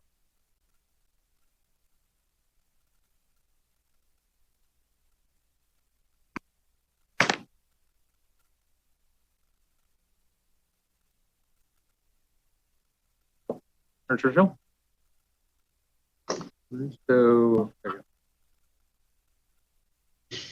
So, Rick, Okay. there you go. Okay, there you are. Okay, there I am. I would think that those commissioners that are thinking of going green, I think an upgrade in materials would take a little bit of pressure off our landfills. I know that our historic advisory board certainly does not like vinyl windows because it's hard for them to, they just get to landfills and it's hard for them to disintegrate. Also, just about, do we have the right, of course, I'm not an attorney, but I know that in historic districts, we certainly have a right to exterior of homes. And in every home in Lower Merion, we have the right to ordain sidewalks. So I think that there's an argument for both ways. I would certainly agree to have an upgrade materials for fences because especially stockade fences just they don't look very appealing whether they're brand new or if they are 10 years old. So thank you. Commissioner Churchill. Other Commissioner McKinn. Thank you, Commissioner Sinai. I mean, to the point on equity, I have a lot of constituents in sort of denser areas, and they want to put up fences, and it's difficult for them based on the cost. And I had the privilege of attending the 5-hour Planning Commission meeting back in December 2020, and I remembered that they discussed this. I'm looking at the meeting minutes. The concern was raised regarding the cost of fencing and establishing equitable standards. I think it was Adam Podowitz-Thomas who brought that up. It's a difficult issue for many people. I was just got a message from the Belmont Hill Civic representatives a few minutes ago. They're very interested in trying to open up the fencing material standards to other lower cost materials. And I think it's also really important to note that we are not merely opening the floodgates up and just letting people put in any kind of fence that they want. There's no plastic fencing and there's no PVC fencing. Commissioner Whalen, or the Minister of Defense, whatever we should call you, he did not propose plastic or PVC. So it's a limited amendment. I think it's very reasonable under the circumstances. So I intend to support it. Thank you, Commissioner McKeon. Commissioner Zillow. Thank you, Commissioner Sinai. I don't support this amendment. I think it's reasonable to regulate as is proposed. Fences are optional. Homeowner does not need to install a fence. We don't really know the cost difference, although Chris did answer Commissioner Durbin's very good question.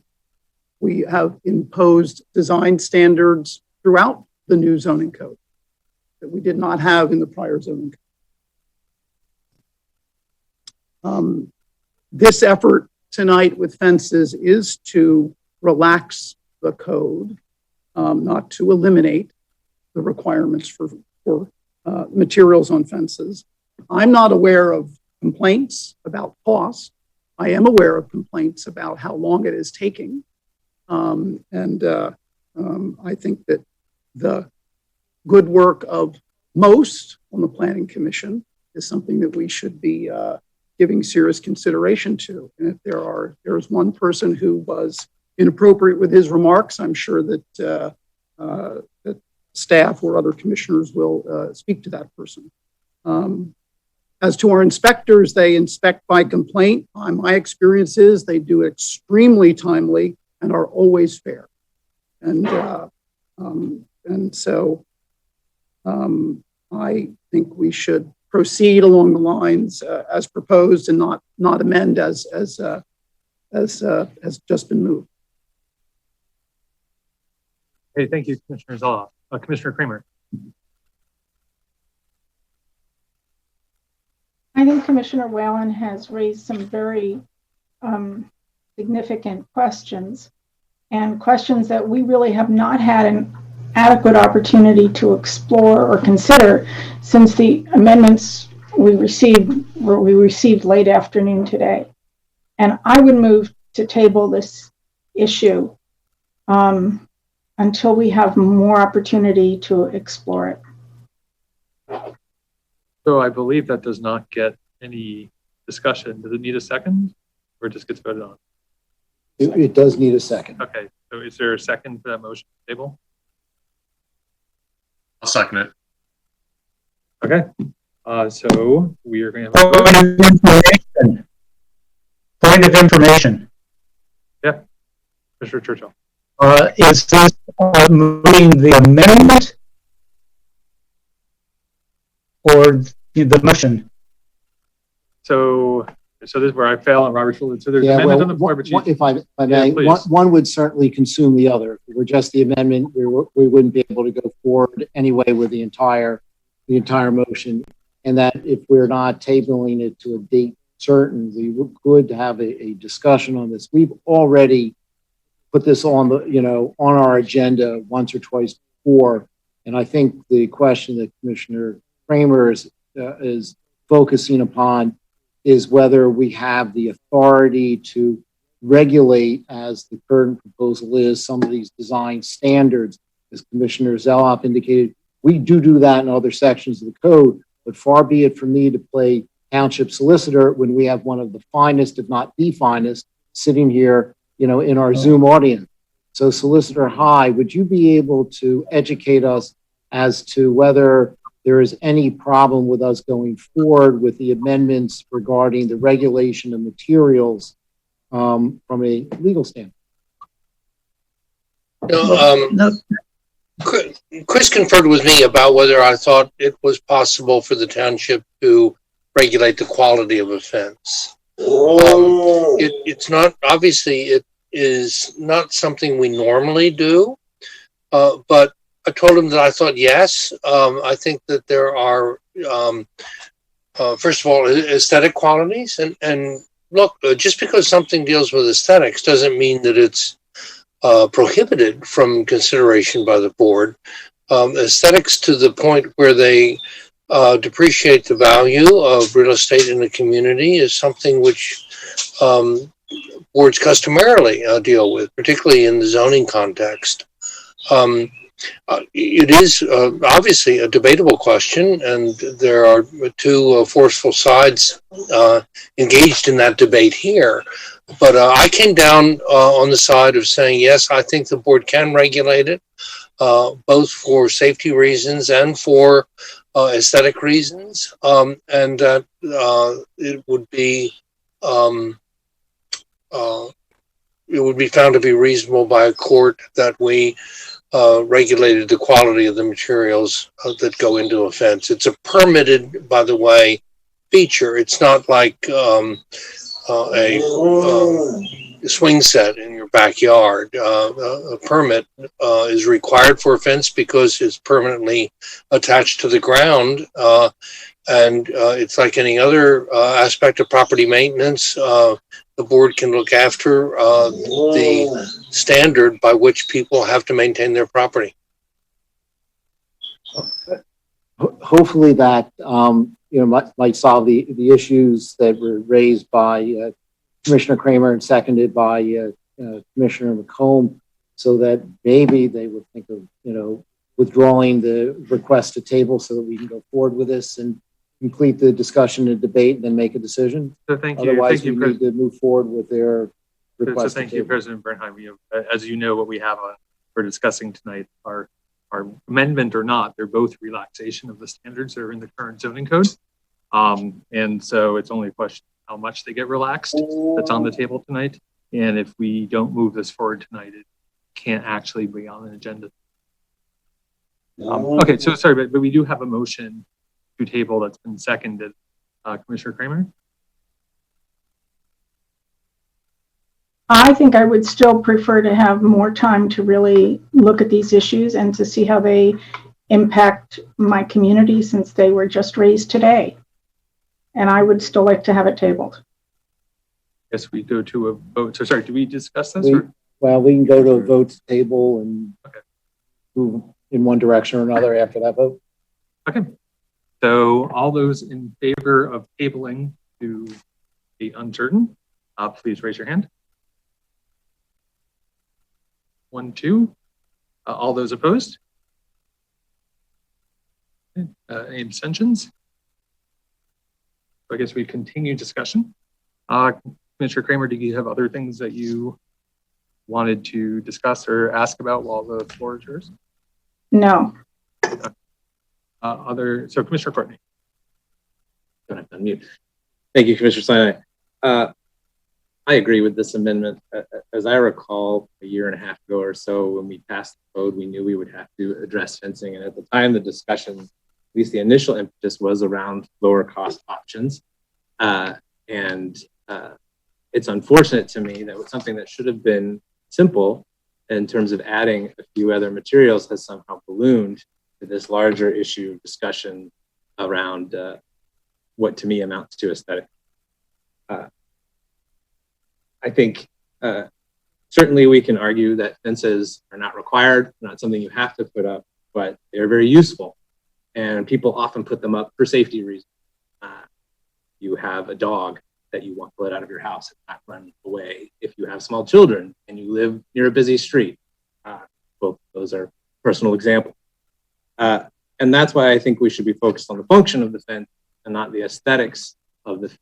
And it's true we have design standards and regulations that we put in place, but in my interpretation, a lot of those are derived, all of them are derived in terms of function, as how the streetscape functions, as how pedestrians will relate to buildings as a whole, and not in terms of what our own personal preferences are in terms of materials or what those buildings should look like.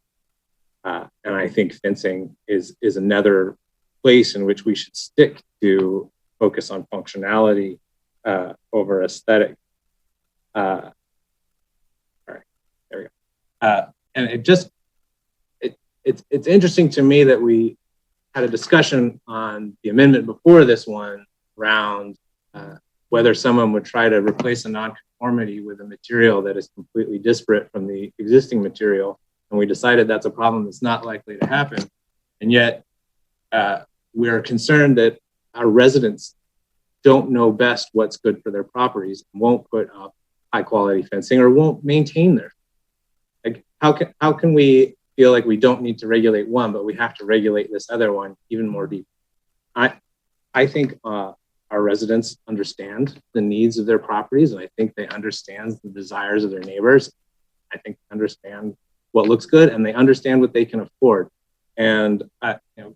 Leswing made the comment that these higher quality vinyl fences, while more expensive in the short term, will last longer and provide greater value. And that's certainly true.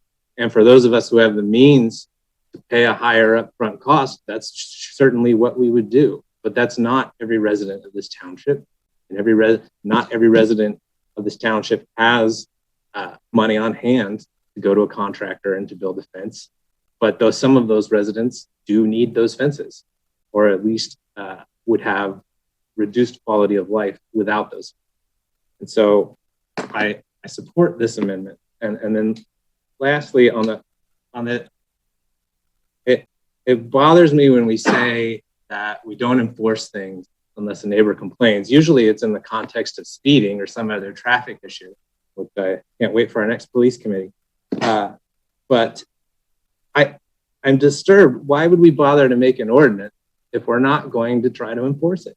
If we're not going to send out inspectors? Why do our neighbors have to police themselves?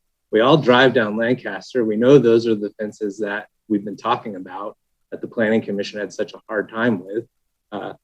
That's not something that someone needs to call about. The fence is posing a safety problem. If the fence is dilapidated and we're worried it's going to fall on somebody, inspectors can go look at that.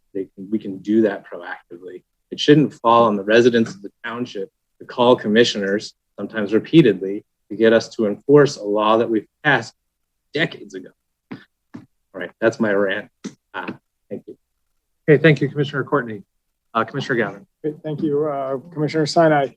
First on the enforcement, I just want to pick up on that a little bit. Chris, you had mentioned earlier that it's not inspectors' practice to inspect fencing. I get that. I get that we are shorthanded. As much as we'd love to enforce our ordinances as much as we can, we just are limited. With that said, though, fences are very visible. That's why we're having this conversation, spending so much time on this.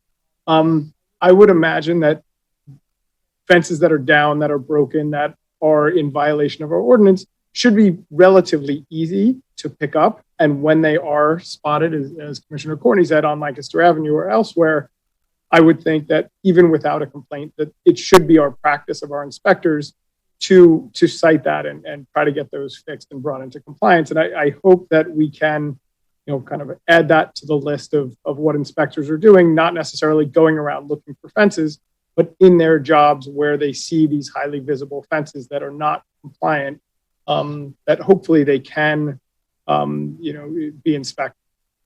As to the amendment, I'm really on I'm having a hard time figuring out which way to go on this one. Chris, you had brought up before that it falls somewhere between home improvement and landscape, and they are very different, and we regulate them differently. To me, this falls more like landscaping than home improvement. The home improvement regulations are really about safety. You want a licensed electrician to come in because you don't want houses to burn down. You want somebody to build a garage that's not going to, fall apart on somebody's car or somebody in the garage. This is more, to me, it's more aesthetic than safety. Obviously, there is a safety component to it, but it's like somebody, doing a very poor job landscaping or not weeding or pruning or, not mowing their lawn.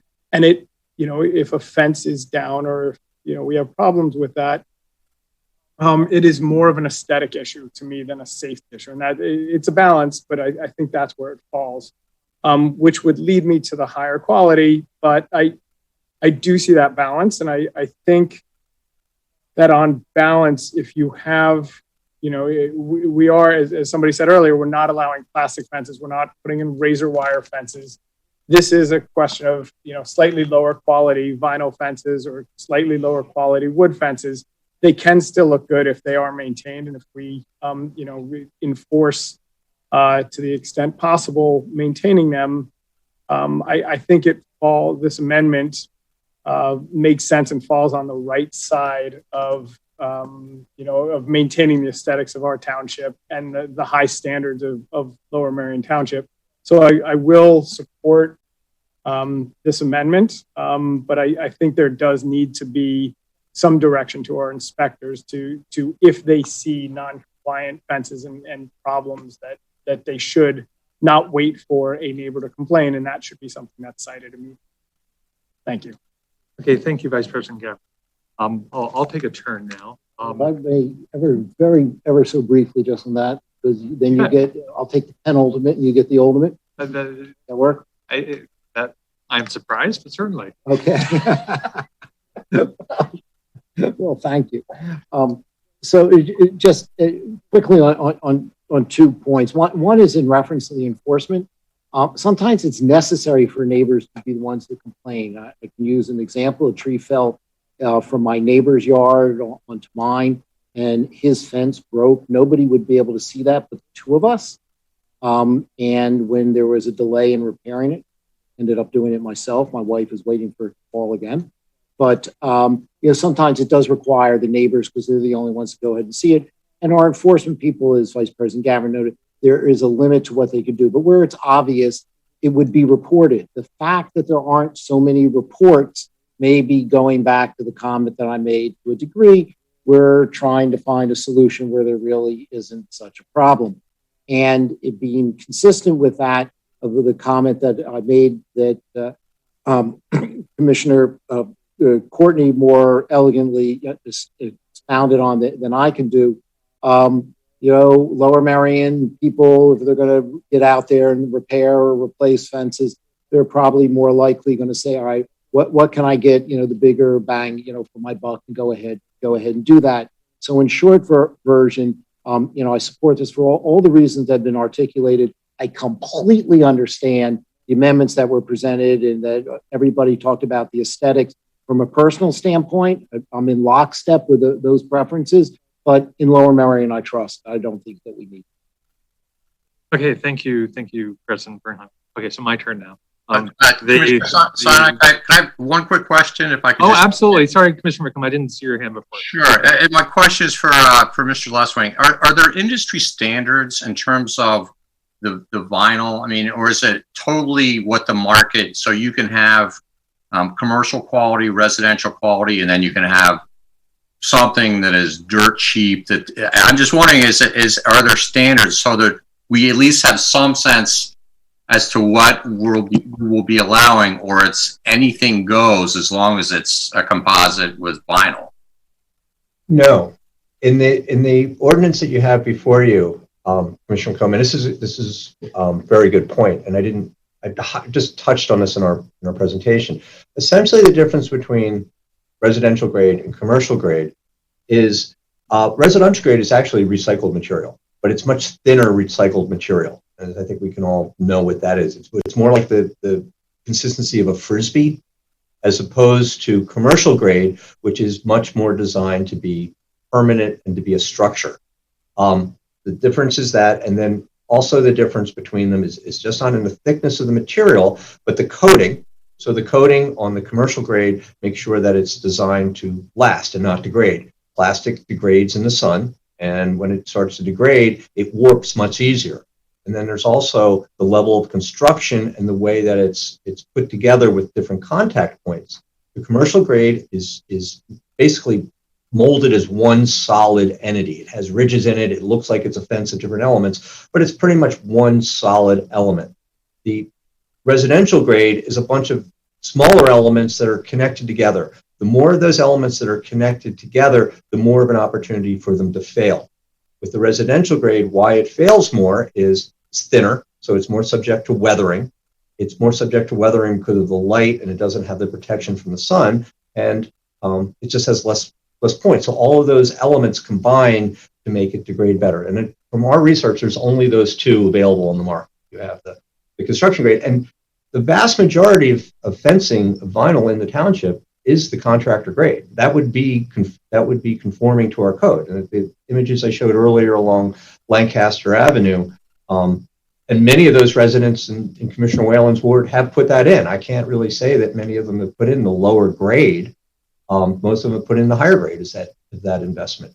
And from our observations, that seems to last longer. And it's really just those two. Okay, thank you. Thank you, Commissioner Steiner. Okay, thank you. Again, my apologies. Any other commissioners? Do we have anyone? Okay, so Chris, I just have a couple questions for you. So the first is, do we have fence maintenance standards in our code to enforce? I think you're mute. You're mute. It's basic property maintenance. So we have standards that are in the code that fences need to be brought into good repair. So essentially, they need to make sure all the parts are connected together. And that's a standard that we use. So if a fence has damaged elements that, say a tree falls on it and half a post is removed or half a slat, that there are requirements to bring that into conformity. There's also, if a fence is leaning, a fence is fallen over, a fence is warped, I would characterize that as not being in good repair. So really what a fence looks like installed is what it's supposed to look like as it ages. Okay. So the same way that someone who is trying to walk down the sidewalk can't walk down the sidewalk because there's like a bush overhanging the sidewalk, they might call the code compliance officer and get that bush trimmed back. If they walk down the street and see a fence that has some pieces fallen off. They call the compliance officer about that. That would certainly be reasonable. If somebody notices that a fence is, fence slats are broken, fence is fallen over. I mean, one of the instances that was brought up by a commissioner previously was you might put a fence up because you had a dog. Well, if the fence is open and that dog can get out, that could be, a neighbor could consider that a safety concern. Okay, thank you. And then one thing that wasn't clear. So does the proposed ordinance, whether with or without the amendment, does it prohibit plastic fences? Because one of the edits was to delete plastic fencing from the list of materials that are specifically prohibited. That came from the planning commission. So in the new, the planning commission took out the reference to vinyl and plastic fencing, and they would just leave. They felt that if the way the code is written, that if it lists permitted materials and prohibited materials. So by not listing it, it would be, unless specifically permitted, that it would not be but the permitted material says the following fence and wall materials are permitted but not limited to. So it doesn't sound like an exclusive list. In that case, if that's the way we're reading, we may want to put back in a prohibition to plastic fencing.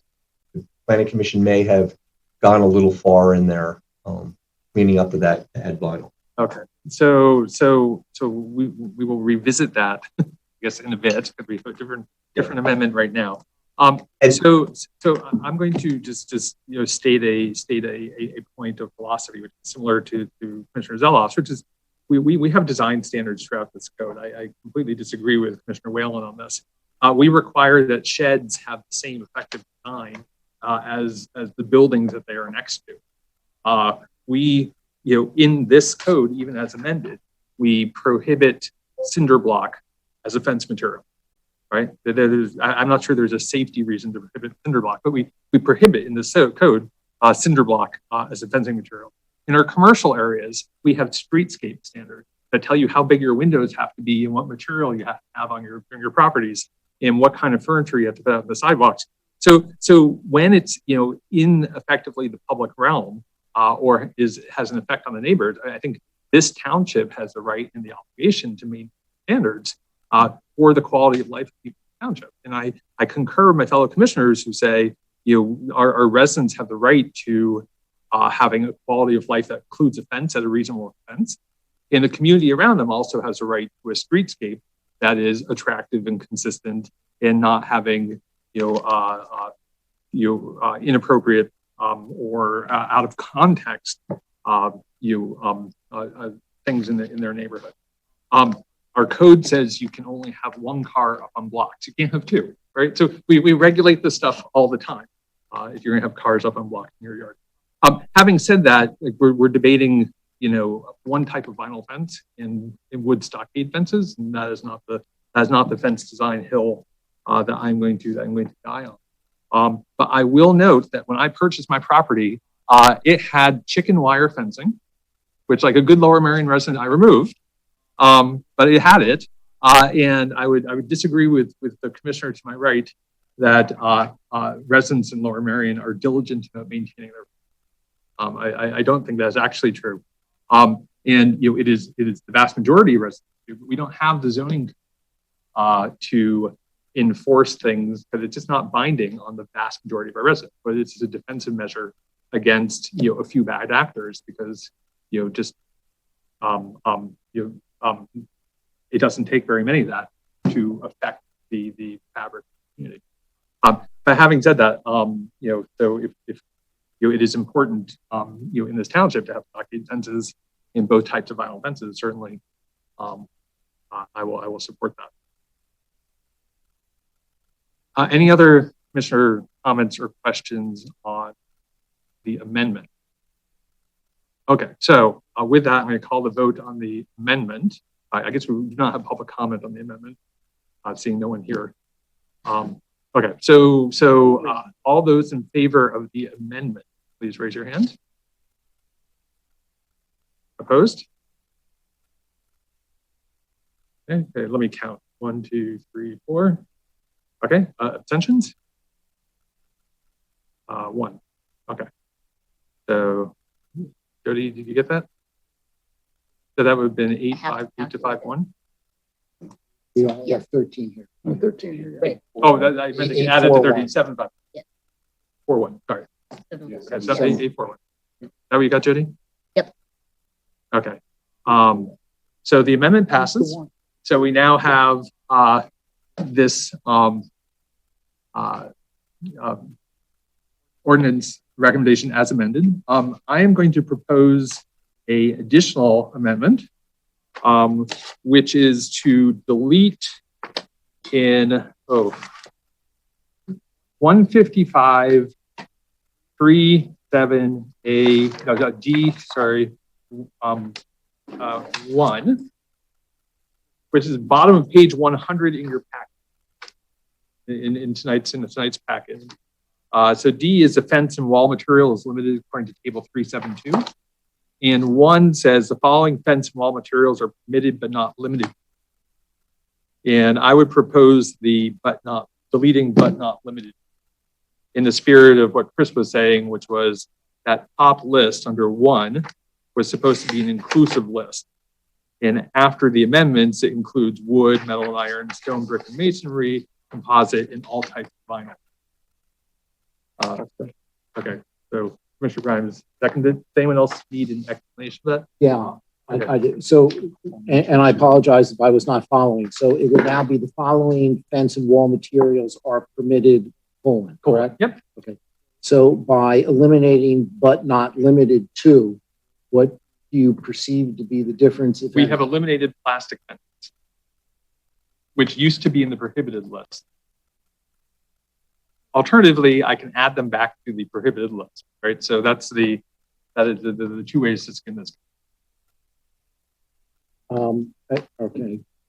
Maybe I'm just not tracking. And, but the only change you're proposing is where it says following fence and wall materials are permitted, right? Yes. And you're just eliminating but not limited to. How does that affect plastic? Well, so when Chris explained this to us, he said the view of the Planning Commission was that section 1 was supposed to be the fences of material types that were allowed, period, and that was the list.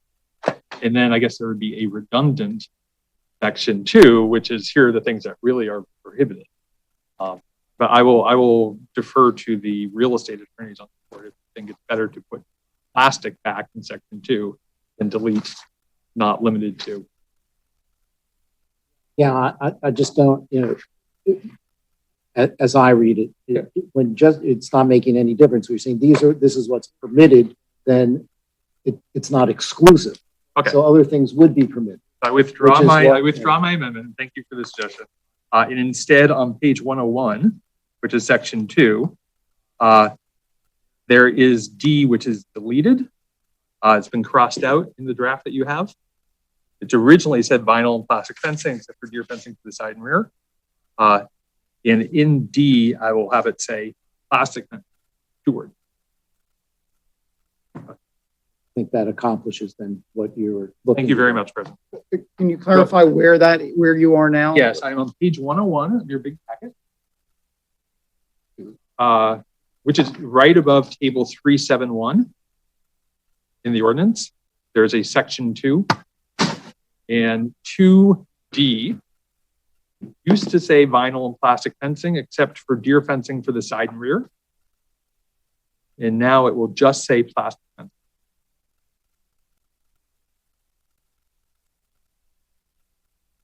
So 2 says the following fence and wall materials are specifically prohibited. And it lists a number of things like barbed wire and razor wire. Will also include plastic. Is that a comment? Seconding. Okay, it's a second from Commissioner Will. Minister of Defense. Okay. Technically, I think it needs to be plastic fencing, semicolon, and. Because okay, I think that's a friendly amendment. That's great. Commissioner Durbin. I was just looking at, I haven't been able to pull up the new one on my computer yet, but I'm looking at the old paper one I have, which has chain link fencing in the next one that has been crossed out as prohibited. How How is that in the new version? Do we still have chain link fencing prohibited or not? Chris, you can correct me if I'm wrong. My understanding is that the chain link fencing has been deleted from the list of prohibited materials. And on the table 372, which is where is it permitted, chain link fencing in this revised version from the Planning Commission is permitted in LDR, MDR, I, and LI zones. You are correct, Commissioner. Correct. So the original zoning code, Commissioner Durbin, that we passed in February eliminated it, and this version puts it back. And it adds it in the side and rear yard only. It wouldn't be a frontage fencing. So it continues to be prohibited in the frontage? Is that what you just said, Chris? Thank you. I did. So on table 372A, chain link fence on the primary frontage and secondary frontage and front facade is prohibited, but in the rear and side, it's permitted. So any other questions or comments on the amendment about plastic fencing? Vice President Gavin. I'm a little confused here. We have 3 different lists of materials. So in D, or whatever, at the bottom of 100, fence and wall materials limited according to the chart. Then you look at table 3.72 and it says what is allowed where. And then we have the following are permitted, but not limited to. So then you have a list that's a subset of what's in 3.72. It has almost everything, but not everything. It doesn't list chain link. It doesn't list deer fence. And then you have the following materials in D2 are prohibited. Why do we have 3 different sets of, if something's silent in 1 or 2, but on the chart, or if it's on the, I think we're leaving a lot open. To me, 372 looks to be the ultimate list of what's permitted where. Why do we even have D1 and 2 rather than saying, let's just look at the table for what's permitted where? Commissioner Gavin, we wrestled with 2. So staff and the Planning Commission inherited this ordinance from DPC, and it was constructed generally as we got into it. It's constructed pretty well. 372A is a completely new construct. What we tried to do is introduce this, and I think from my perspective, and because I'm one of the authors of it, we felt that the table 372A actually worked better. I think there's also a reference for people as they go through here. They like to know specifically what's in that. We didn't take that out. If you feel that D 1 and 2 are redundant, I think we could look. I would look at that. I don't know if I could say right now to take that out. I'd want to just double check everything, and maybe as we're advertising this ordinance, I could bring this. I could look at that. But I think structurally, probably to your preference, D would be the one that could be removed, because I think everything we've tried to do is put on the charts. Yeah, and Chris, I agree, and I also agree with Todd, with Commissioner Sinai's overall theory of trying to do this on the fly. And I'm afraid if I made an amendment to remove D1 and 2 right now, we may inadvertently do something we shouldn't do. So I don't want to do that. But I think table 372 and 372A together work very well. Right? It says what's permitted in which district and what's permitted on which part of the property. I think Vice President Gavin, if I may. Yeah. Okay. Maybe Gil, since we have Gil Hyde here. Gil, if we are, tonight agree in concept of what the allowed and prohibited fences are, how much leeway do we have to distill a page of text in the table into a more easily readable form before ultimate passage? Can we make that change if the content is the same, but just the form of the presentation has gotten more readable? You're talking about before you have to send it back to the Planning Commission for their... Yeah, exactly. So if we want to keep the process chugging along, like how much freedom do we have? Well, I've taken the view that if it's a non-substantive change in the language to clarify language, that's fine with me that it not go back, but it has to be non-substantive. Okay. And so if we wanted to replace a paragraph of language, if there's some language changes that you feel, look, we really need to clarify this language because it doesn't make any sense, that's fine. Okay. However, clarifying in such a way that you completely change the meaning of it is not fine. Could we replace some text with a table that communicate the same exact information, but it was in table form instead of text form? If the table is already in there, but we just kind of consolidate the text of the table to make it just all one thing, is that too much? Well, truthfully, I'd really kind of like to see what the change is going to be before I say it's okay. But look, make the suggestion, and I'm happy when I see it to be able to opine on it. Okay. So that would be my suggestion, not to make any changes right now. And Chris, if we can look at kind of making this more consistent throughout, between D1, D2, tables 3.72 and 3.72A, so they all work together a little cleaner. Hopefully, Gil will see that is not a substantive change. So that's the comment. Okay, thank you. So we are discussing the addition of the word plastic fencing, ;and, to this section 2 of prohibited materials. Any other comments or questions? Okay, all those in favor of that amendment, please raise your hands. Okay, any opposed? Okay, abstentions? Okay, so that amendment will be included as well. So Commissioner Churchill.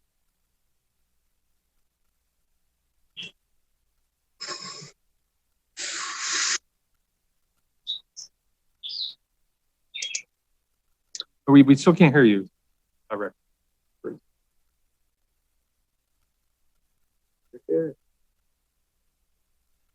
I can't hear him. Can any people who are on Zoom, can you hear him? So I'm sorry, we'll come back to you if you can figure it out, but we can't hear you at this point. Okay, so now we have this ordinance as amended, this motion as amended. Any commissioner questions or comments on the overall thing? Commissioner Grimes. Thank you. So I'm going to go way back to, I guess, one of the initial changes that you had suggested, that one at the end where we talked about under the vinyl fence type, the changes that fences may be up to 6 feet in height. I believe it's without impact of the right of way, without a required setback or landscaping. So my question, this might be for Mr. Leswing. If we did that, my understanding is that on a large Lancaster Avenue, Montgomery Avenue, we could now, if we pass this, you could have a fence in the right of way.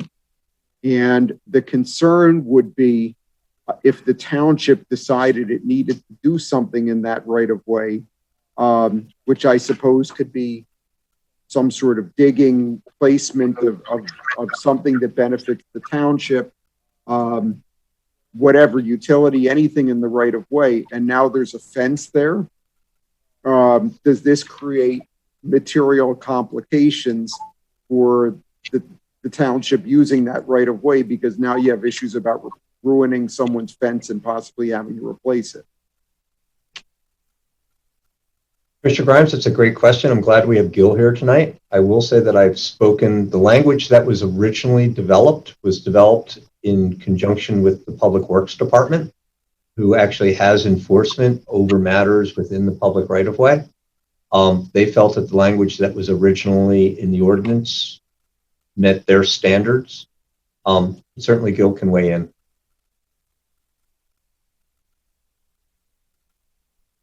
Wherever anybody is going to install something permanent, whether it be a fence or whether it be like a stone post at the end of somebody's driveway, we have required them to sign a consent, basically, where if the township needs to use the right of way, they're required to remove the obstruction. So we have a regular form for giving permission to people to put obstructions in the right of way. Has to be cleared by Public Works and the police so that it's not an unreasonable danger to traffic, but the form allows the township to use the full width of its right of way and require those who obstruct it in any way to remove that obstruction if we do need it. Right.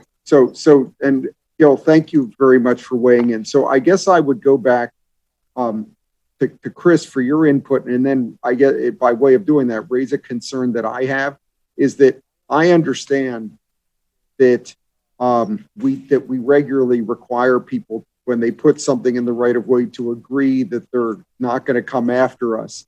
However, time and time again, it seems like we come up with situations where someone's given an easement to the township 30 years ago, where the township has put in some water remediation issue and required the residents that live in these houses to agree that if it has to be fixed, they'll fix it. And then when it comes time to fix it, even though legally it's pretty clear they don't want to do it and they tie us up in litigation, which is an extreme, but it seems to have happened a few times. And I'm concerned that if someone, I get the reason, fully get the reason for allowing fences to be in the right of way on these busy streets, but I'm concerned that it allows people to create issues that will inhibit the township's ability to do something in the right of way if we need to. So,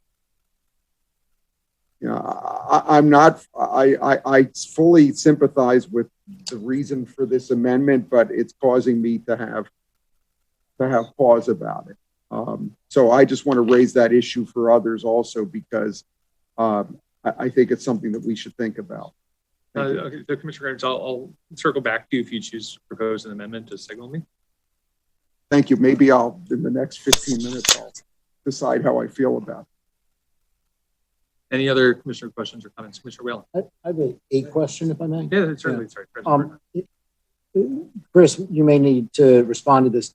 In reference to heights, which are set forth on table 3.7.1, and I'll just use where you have LDR 1 and 2, primary footage.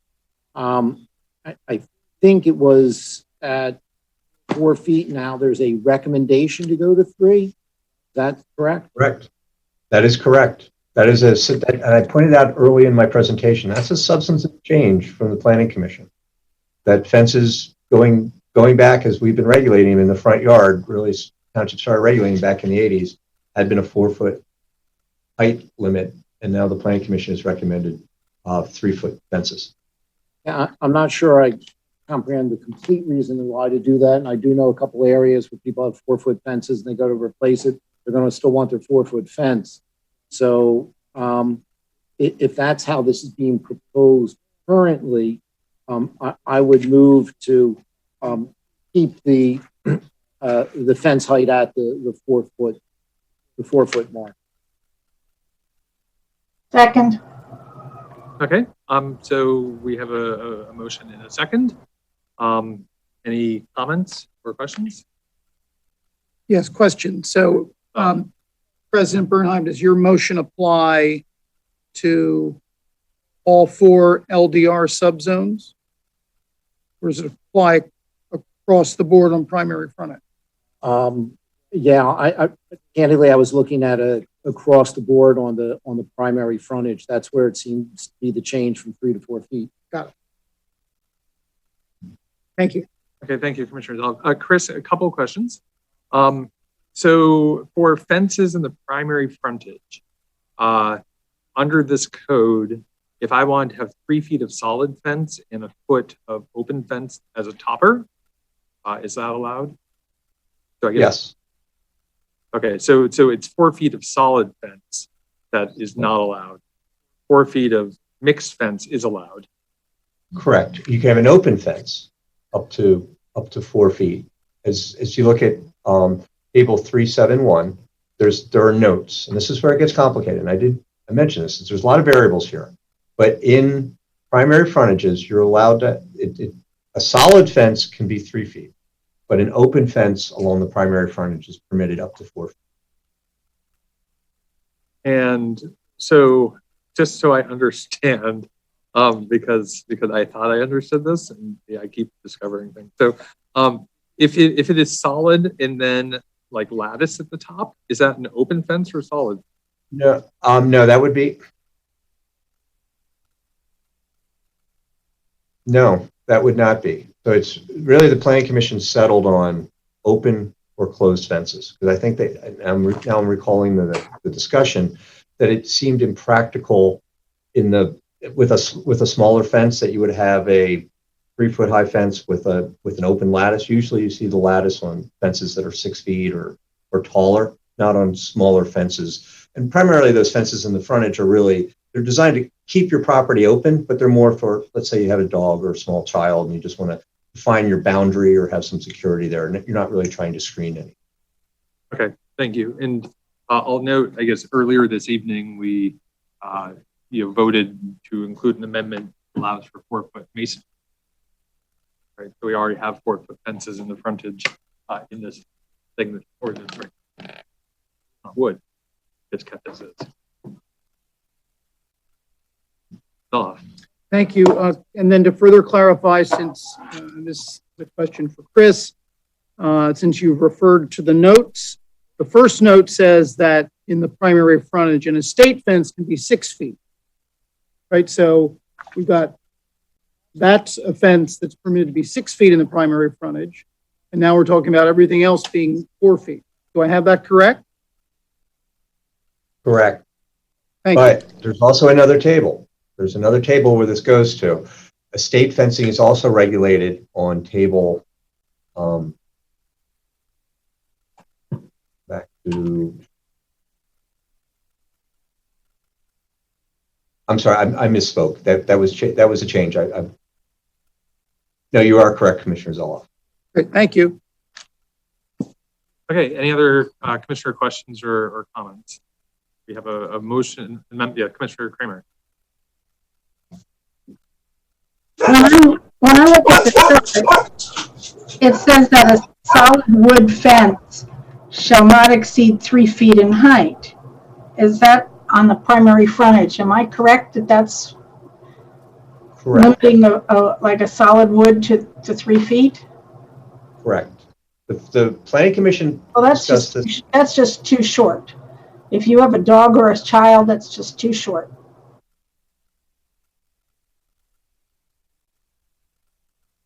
Okay, thank you, Commissioner. Anyone else?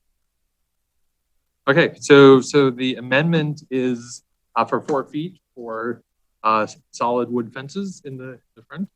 All those in favor, please raise your hand. Opposed? Abstentions? Okay, so that amendment will be included. Any other commissioner questions about the overall ordinance? Commissioner Churchill. Can you hear me? Yes, that's terrific. Thank you. Great. A question that I have is for Chris. Was there any consideration on the top of the fence, whether it's smooth or if it has, ridges? And my question was generated several years ago. Commissioner Rosenzweig was concerned about fences impaling deer. I don't know how often that occurs. You balance that some people want to, don't want a flat surface on their fence for security. That's a really good point, Commissioner Churchill. I think we've pointed it out. I think we've seen deer impaled upon estate fencing, and it's tragic. But I think that's actually addressed in with a prohibition against fence spikes, and I think staff would interpret that to be sharp edges to estate fences. We would require those. Now, these fences would require permits. We would review it. We would make sure they were rounded so they wouldn't cause that issue that you raised. Okay, so it's in there. Thank you very much. Okay. Thank you, Commissioner Churchill. Any other commissioners with questions or comments on the ordinance as amended? Okay. Seeing none, Jody, do we have public comment? We do not have any public. Sorry? No public comment. No public comment. Thank you. So I guess it's time for us to vote. All of those in favor of the authorization, the recommendation to advertise the ordinance as amended, please raise your hand.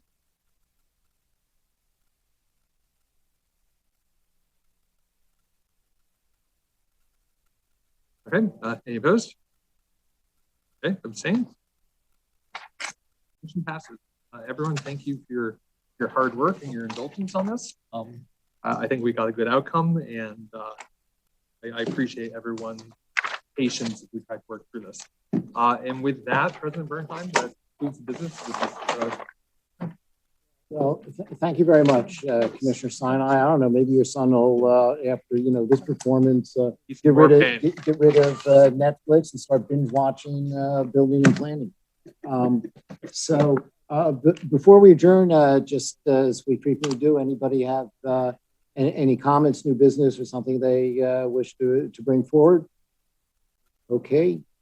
Seeing none, then that actually concludes the business for the Board of Commissioners on June 9. I thank everybody for their hard work this evening, and we are hereby adjourned. Go Sixers.